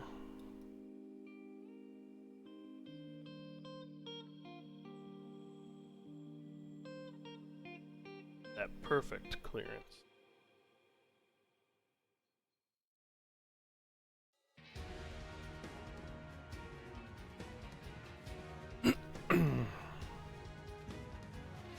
So let's see, I could work on this. Excuse me. I don't think I need that extra tab up here.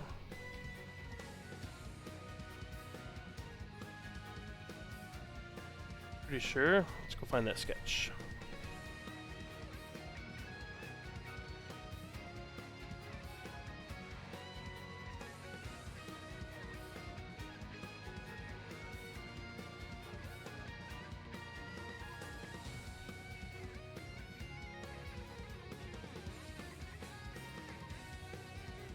111, I can delete that sketch.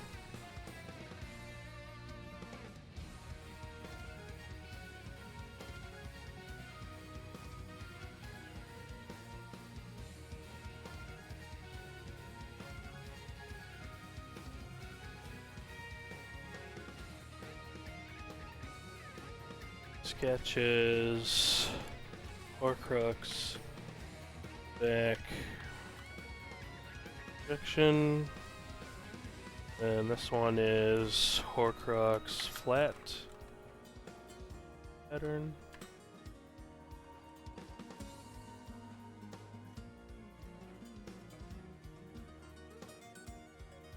$112, that one can delete.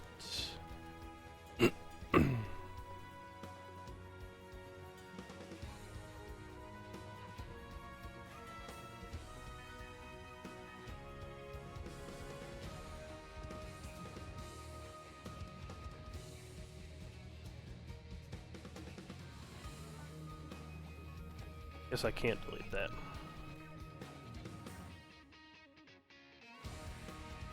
Using it for a construction plane.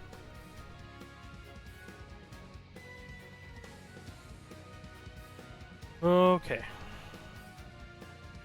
So, all the ramp stuff is done. Let's go back to quidditch.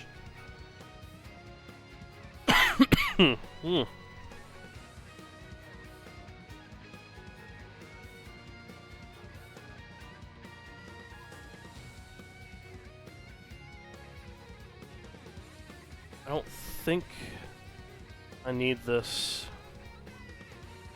spot here. I'm pretty sure I don't.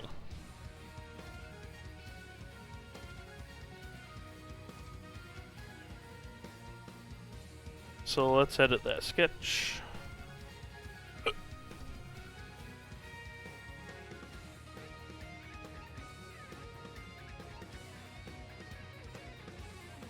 Or do I? I may need that because that's where stuff's gonna mount to for that thing. Yeah. Let's skip it for now.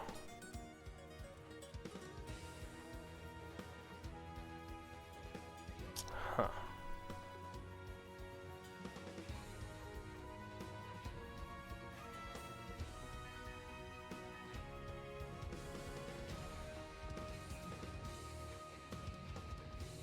Undo. And half-inch. Okay.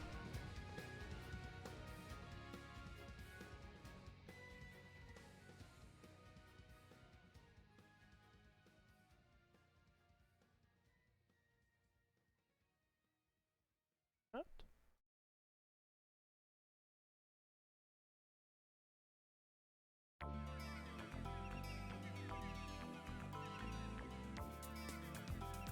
Let's draw an arc.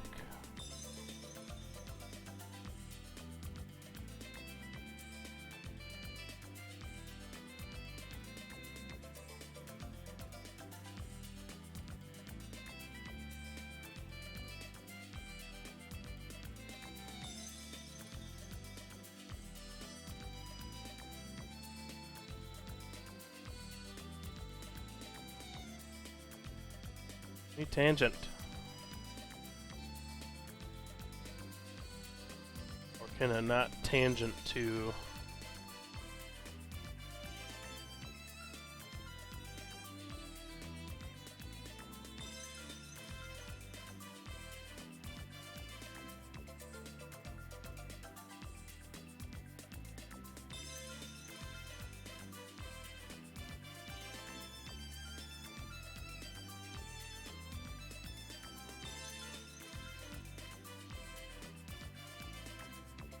Doesn't need to be perfect.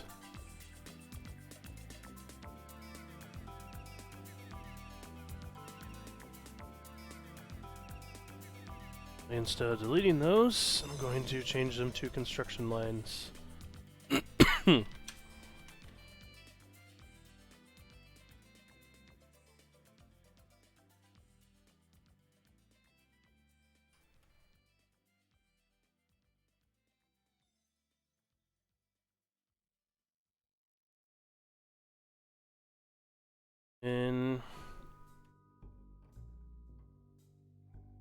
I probably do need a place for that to attach to the play field. So I've got one back here and one here. What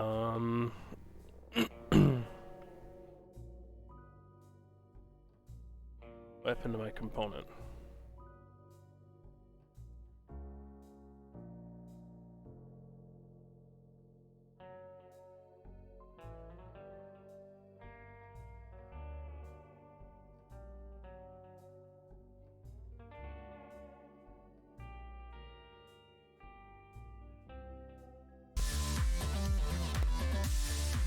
Hey! What's up, Ian? Thanks for following.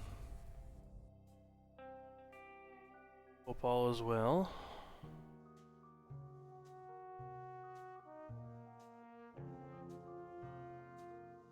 I am working now on upper playfield stuff.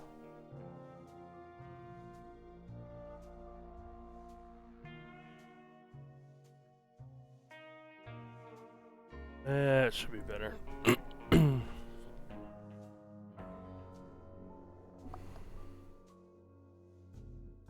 It's annoying because if you like mess with a sketch, then it'll affect the extrusion and all that stuff. Good fun.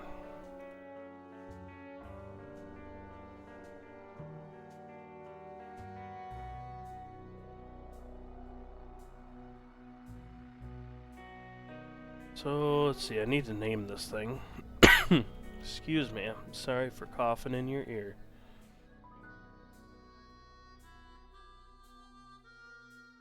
So we're gonna name this Quidditch bracket.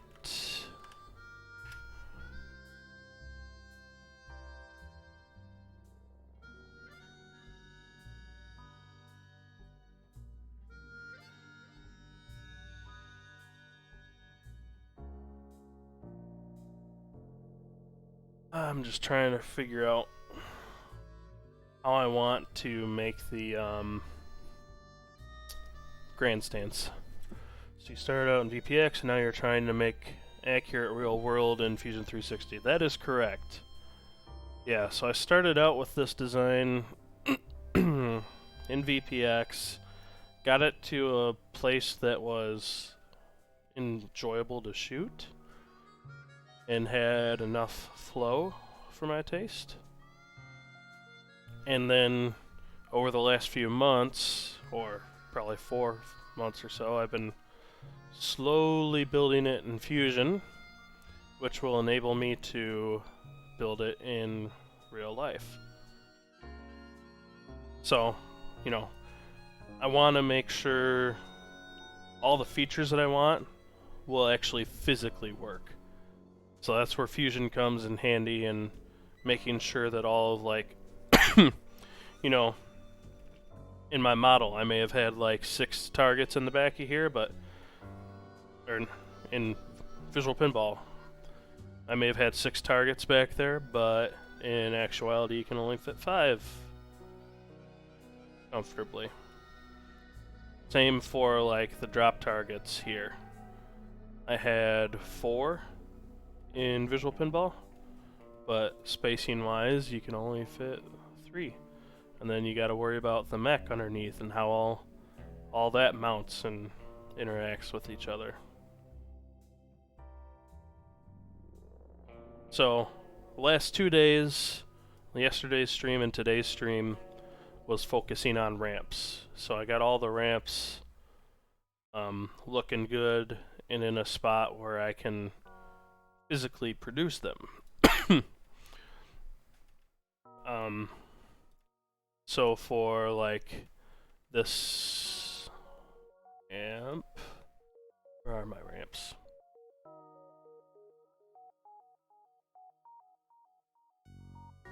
So like for my middle ramp, for example, my middle ramp, I created a mold that'll allow me to put this in a vacuum form table and create the plastic ramps.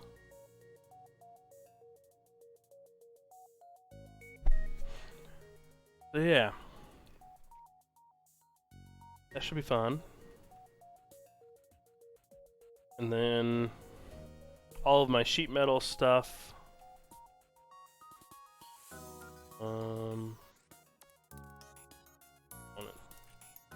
Guess I have to go all the way back up to the top. But like all the sheet metal stuff, Fusion allows me to create flat patterns. So like for instance,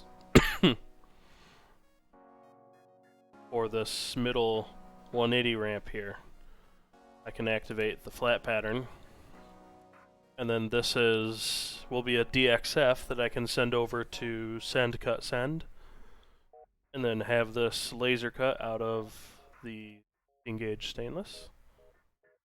And then I'll have to put the bends in it myself, but at least the shape is right and works with what I'll need. So, a lot of advantages of using Fusion. Fusion. Yeah. The other thing that's like critical is going to be one of the next things I have to work on. You can see like my subway under there. So I've got to actually extrude the subway profile and then create the mold for those over a vacuum table.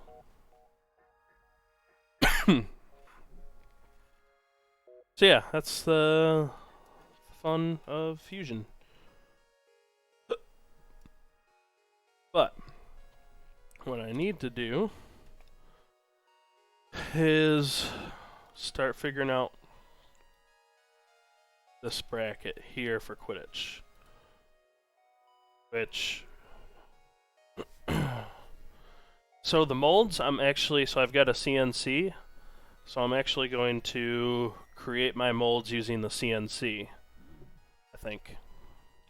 Because I don't want 3D printed ramps, and I should be able to, in theory, stack up enough MDF to carve the mold, I think. We'll see. It may come down to that I have to like 3D print the ramp and just stick with a 3D printed ramp. Yeah, mill the mold. Thank you. Yes.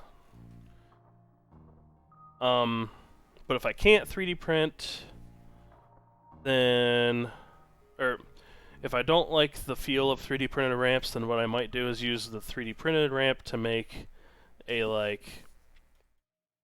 mold with some sort of cast resin or something, or casting, what is it, concrete or whatever, plaster.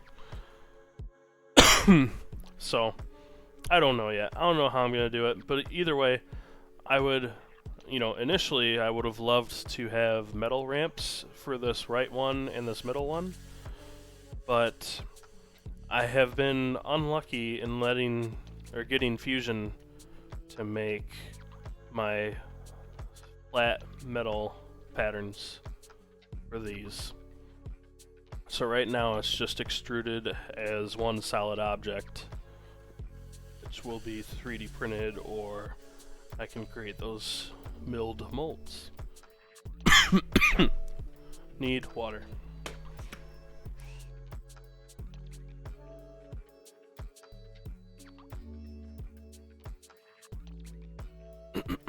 So, to explain the Quidditch upper playfield. That upper playfield will be fed from this fuck back here. So, whenever a Quidditch mode is ready, you can shoot this inner left orbit here, or you can shoot in front of your right flipper. Either way, it comes into this inner orbit.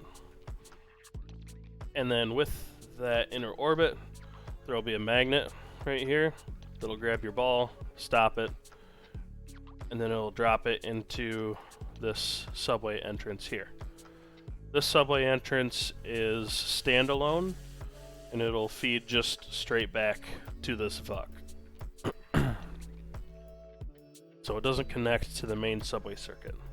But whenever Quidditch mode is lit, you can shoot either of those orbit shots and it will grab it and then drop it in there. And then, once it gets it up on here,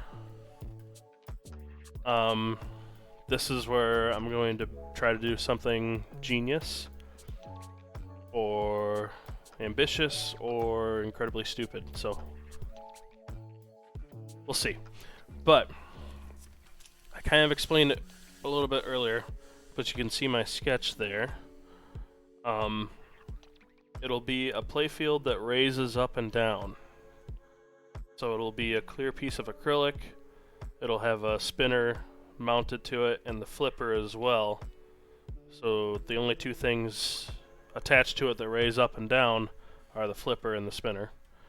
And then these stepper motors that are attached to this bracket will have linear bearings or lead screws that the acrylic playfield is mounted to, and those lead screws are concealed inside of those grandstand looking things. And then as that playfield raises up and down, the goal is you'll be able to shoot the ball through those hoops, or the scoring rings. And then I'll have to figure out a way to sense when your ball goes through those. But you can kind of see, like, there's kind of a side sketch of how that mech would work. And then the flipper is going to have to raise up and down. And so there will be a kind of like a bar attached to a flipper mech that's attached to this Quidditch bracket that we're looking at. So you can kind of see, here's like the bushing right there. And that will go up inside of one of those grandstands. And then the flipper itself will have to be kind of a custom flipper, so that bar will rotate and then pivot the arm on the back of the flipper there. That will allow the flipper mech, or the flipper itself, to raise up and down, but still flip. That's the goal. So what I need to do is, now that I have like all the holes and everything and this piece of sheet metal extruded, I need to actually convert it to sheet metal. Which we did there. And now, because it's a sheet metal component, that gives me the ability to do some of these sheet metal features. So we'll create a flange.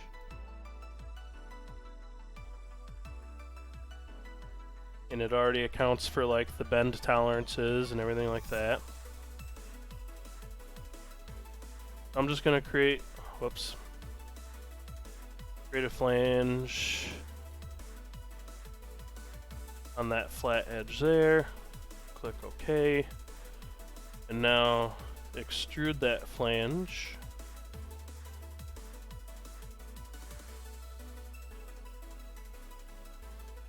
Down to the surface of my rail. So in the drop down over here, we'll do extent type to object, and then we'll select that plane there. So that makes that an exact distance. Click OK. Then let that think for a minute. We're going to do one more flange.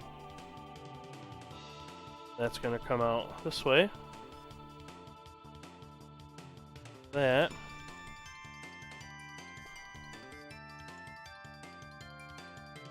And then I'm going to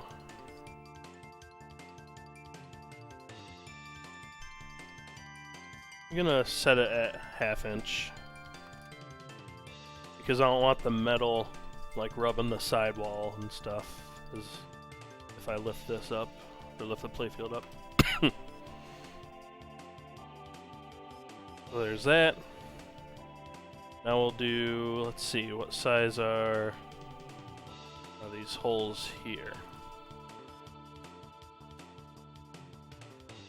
They are 0.188.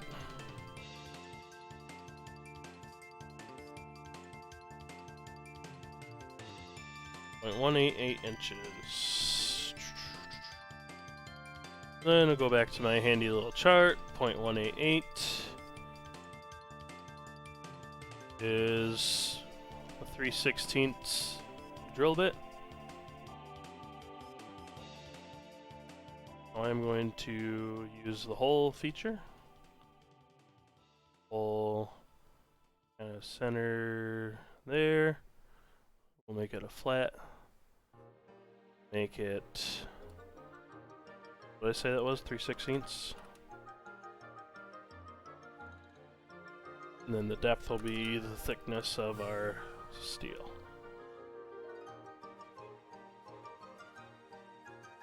And we'll do one more hole.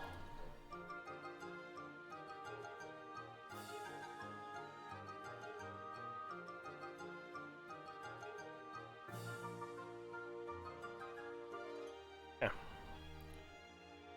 So there's kind of some mounting points there.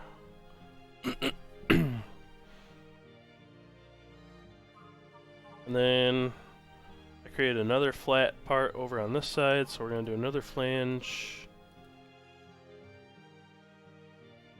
Down.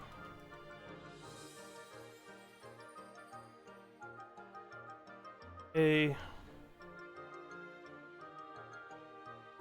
Then we're going to extrude that down to the surface of the playfield.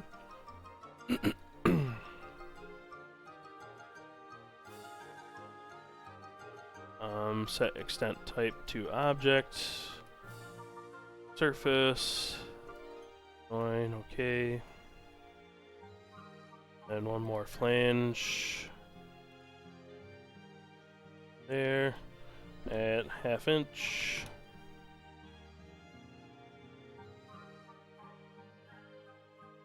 Then that sticks out a little bit there. Fine.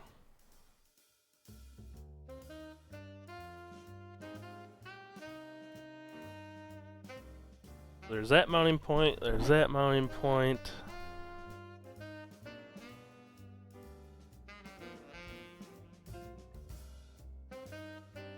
Where else?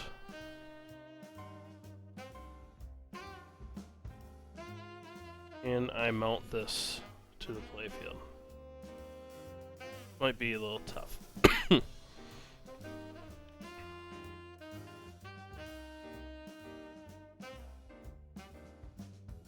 Let's see, how far is it from that down to that? Distance 2.8 inches.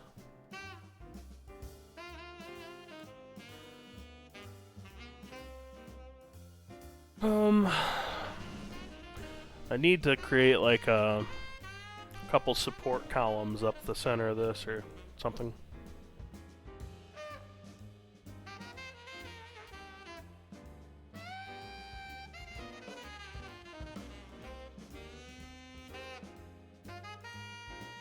Couple support columns up.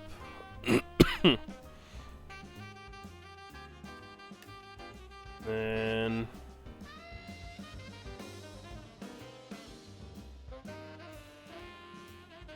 just need to make sure it's not like too flimsy. Can't really put anything here.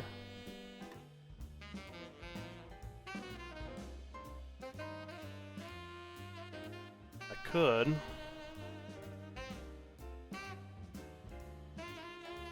Here's an idea. Going to extrude that up to the surface. So let's do defense to object, that.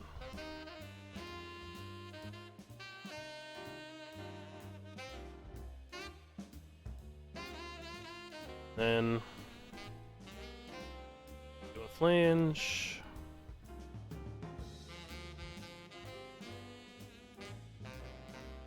Half-inch. Now let's do 3/4 inch. And I only want one edge.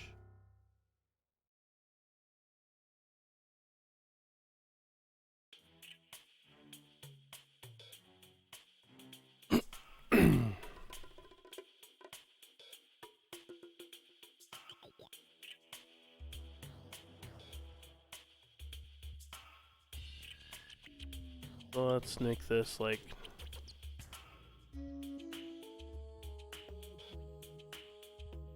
that. Click over.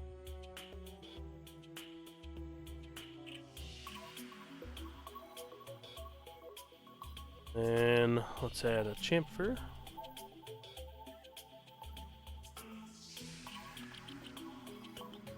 And we'll make this a 2-distance chamfer.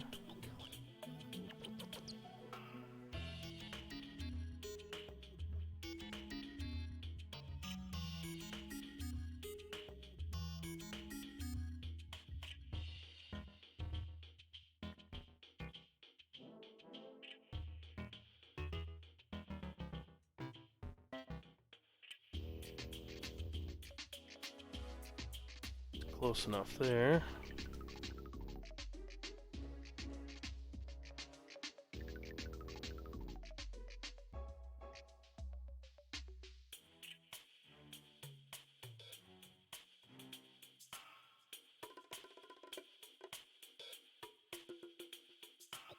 Okay.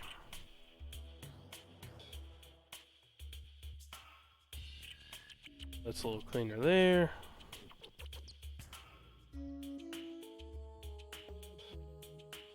Now this bracket needs a mounting point. Well, this 1/2 inch. And don't want the full edge. Let's call this 1.5.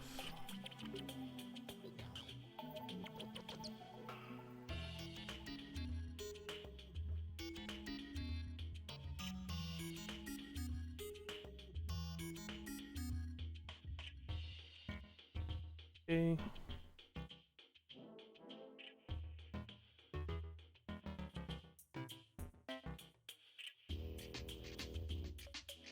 There, that creates like a little stanchion for that edge of it.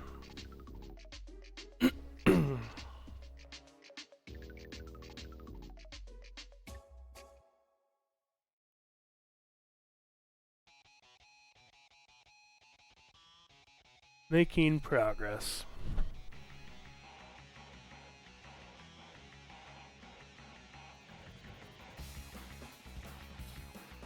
It's starting to shape up pretty decent though.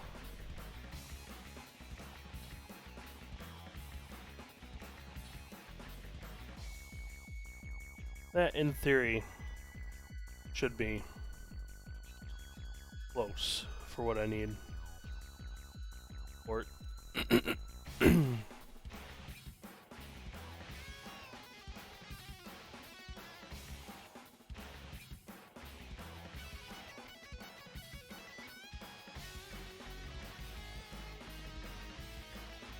Okay.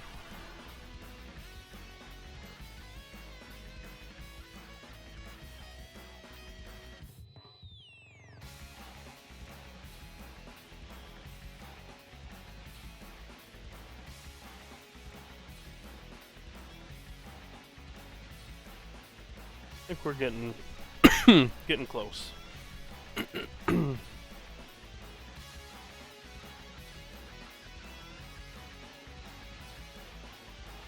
Got some good mounting points for that. It's got decent support under it. I would feel comfortable if there was like one more support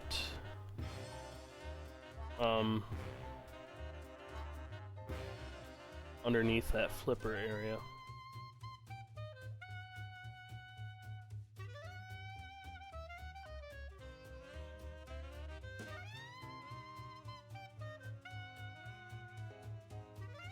Just something to hold that end of it up.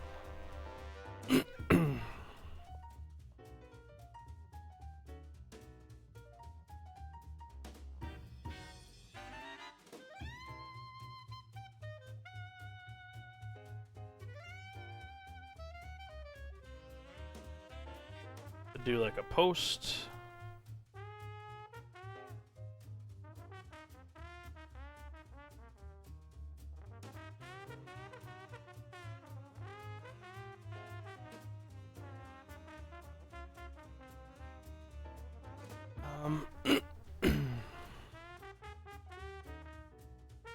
Don't quite know.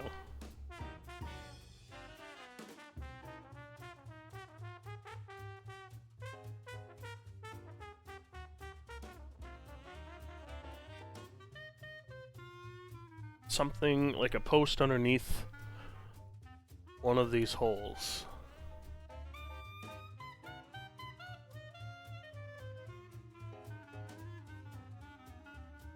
Would probably be decent. But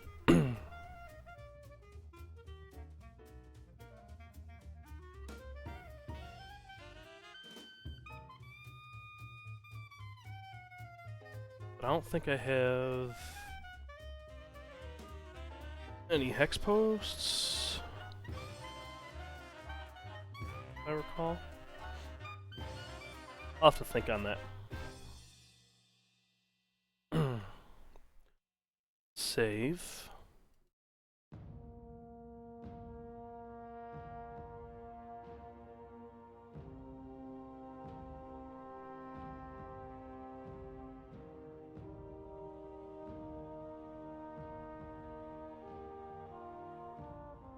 And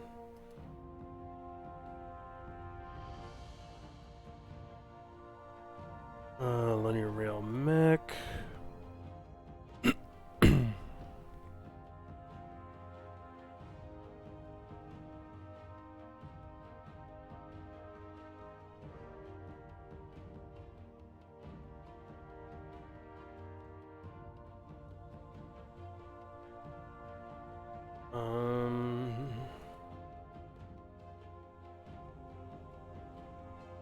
$100. I need to figure out how I'm going to create the lead screw.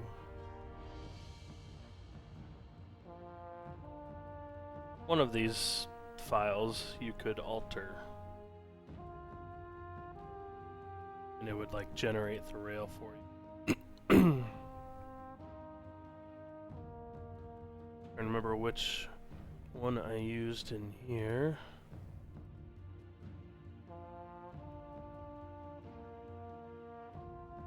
It's a different size.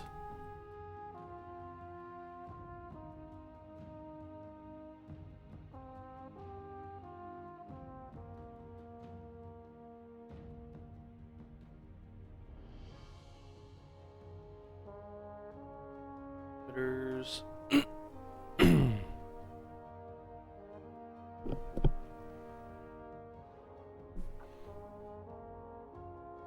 Dimension.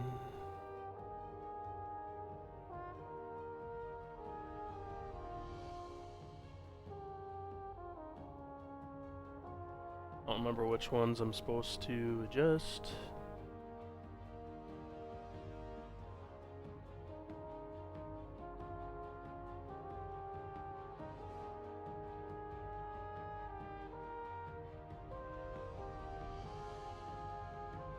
It might be this one.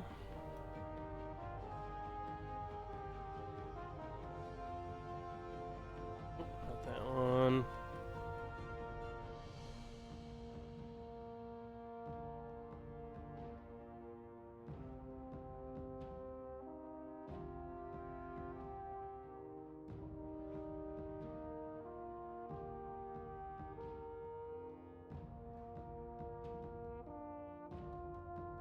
Not that one.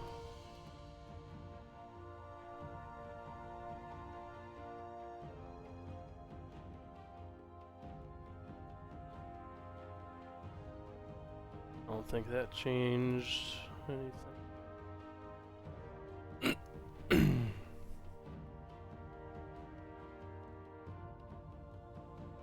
First of all, the length is going to have to adjust to...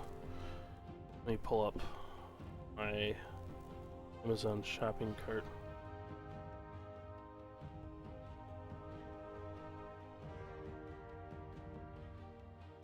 Shopping, Amazon.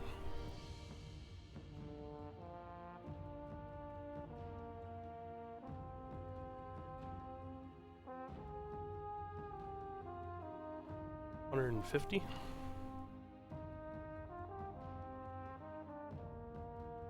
$150 T8.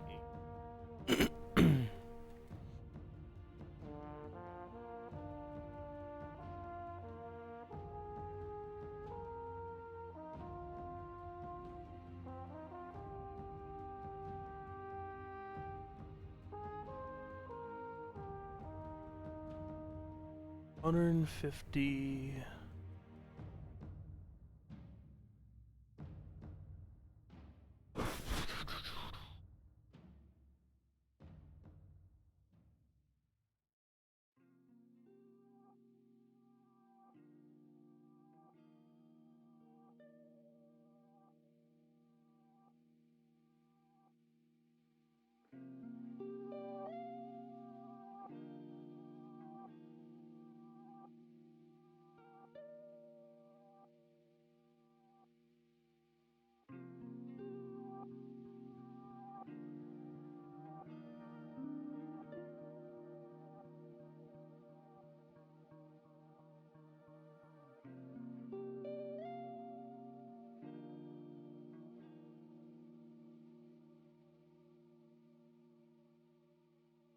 I don't know, I'll have to mess around with this.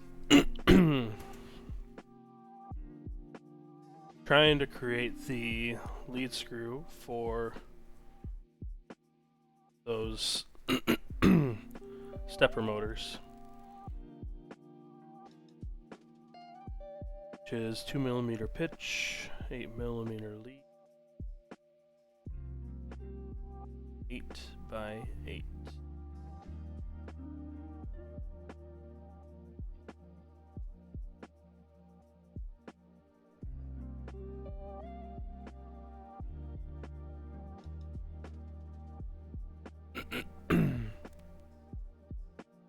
This drawing does nothing. Alright, by 8.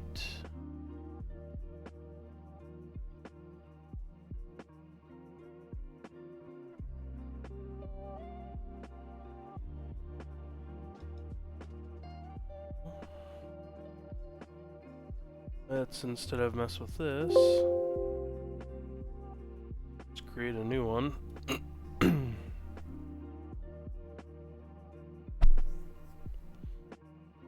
Oops, now new sketch. 9.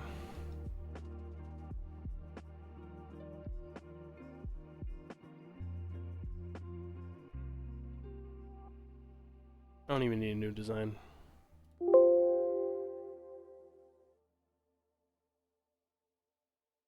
Going to do a sketch on the surface.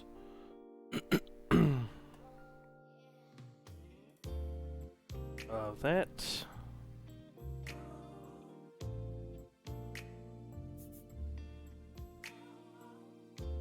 Circle, no.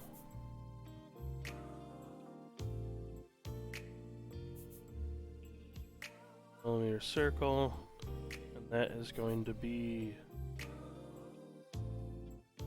that. We're gonna do the same on this one. Millimeters.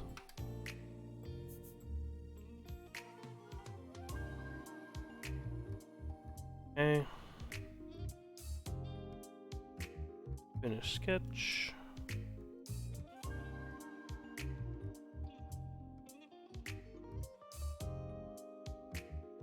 And I need to hide those stepper motors.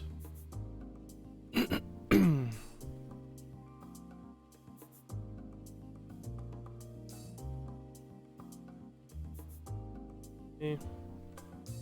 And we're going to extrude circles. 150 millimeters.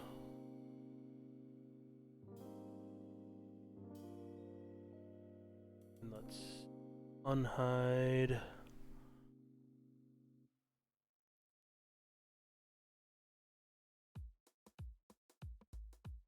Well, let's see, can I thread these with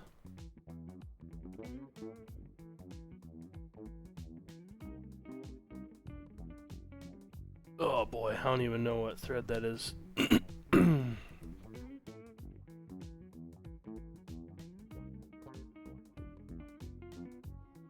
Millimeter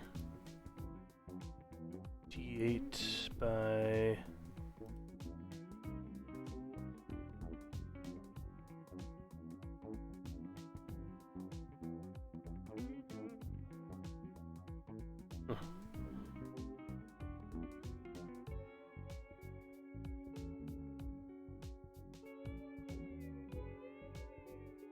metric pipe threads,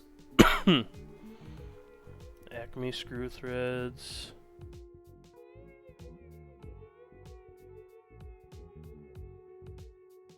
Doesn't really matter.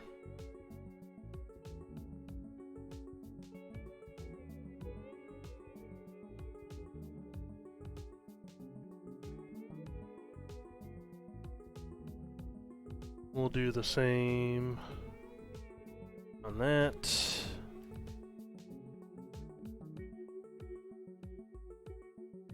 Now I can show my pose again.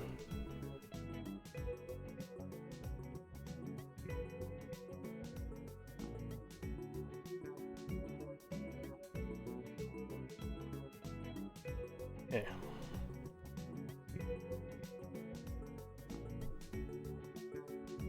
About how that will look.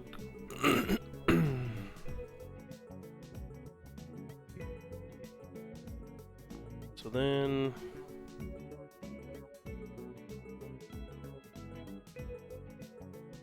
this is going to go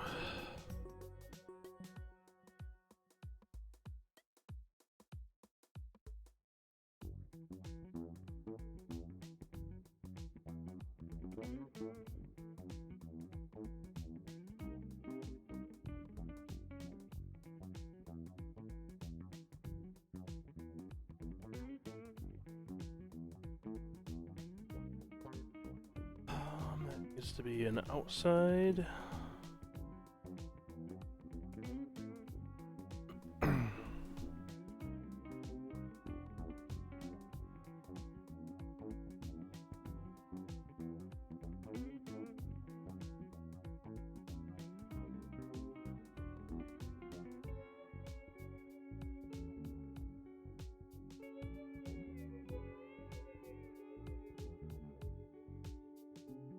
Kinda looks a little funky.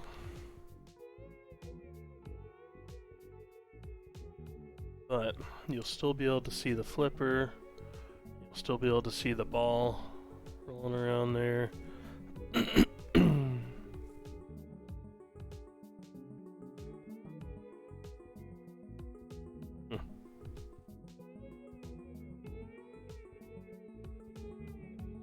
Well, I don't really want to commit that in there right now.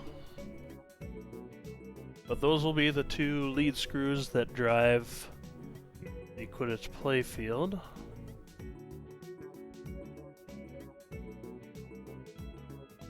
Itch. There.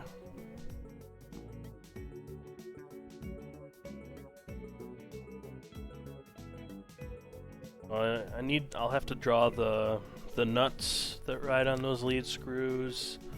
And account for those. A lot of work to do on this part.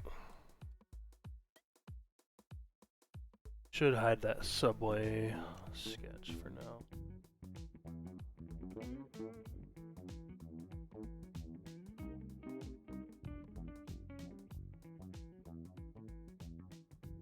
Alright, well, that's 2.5 hours of progress today.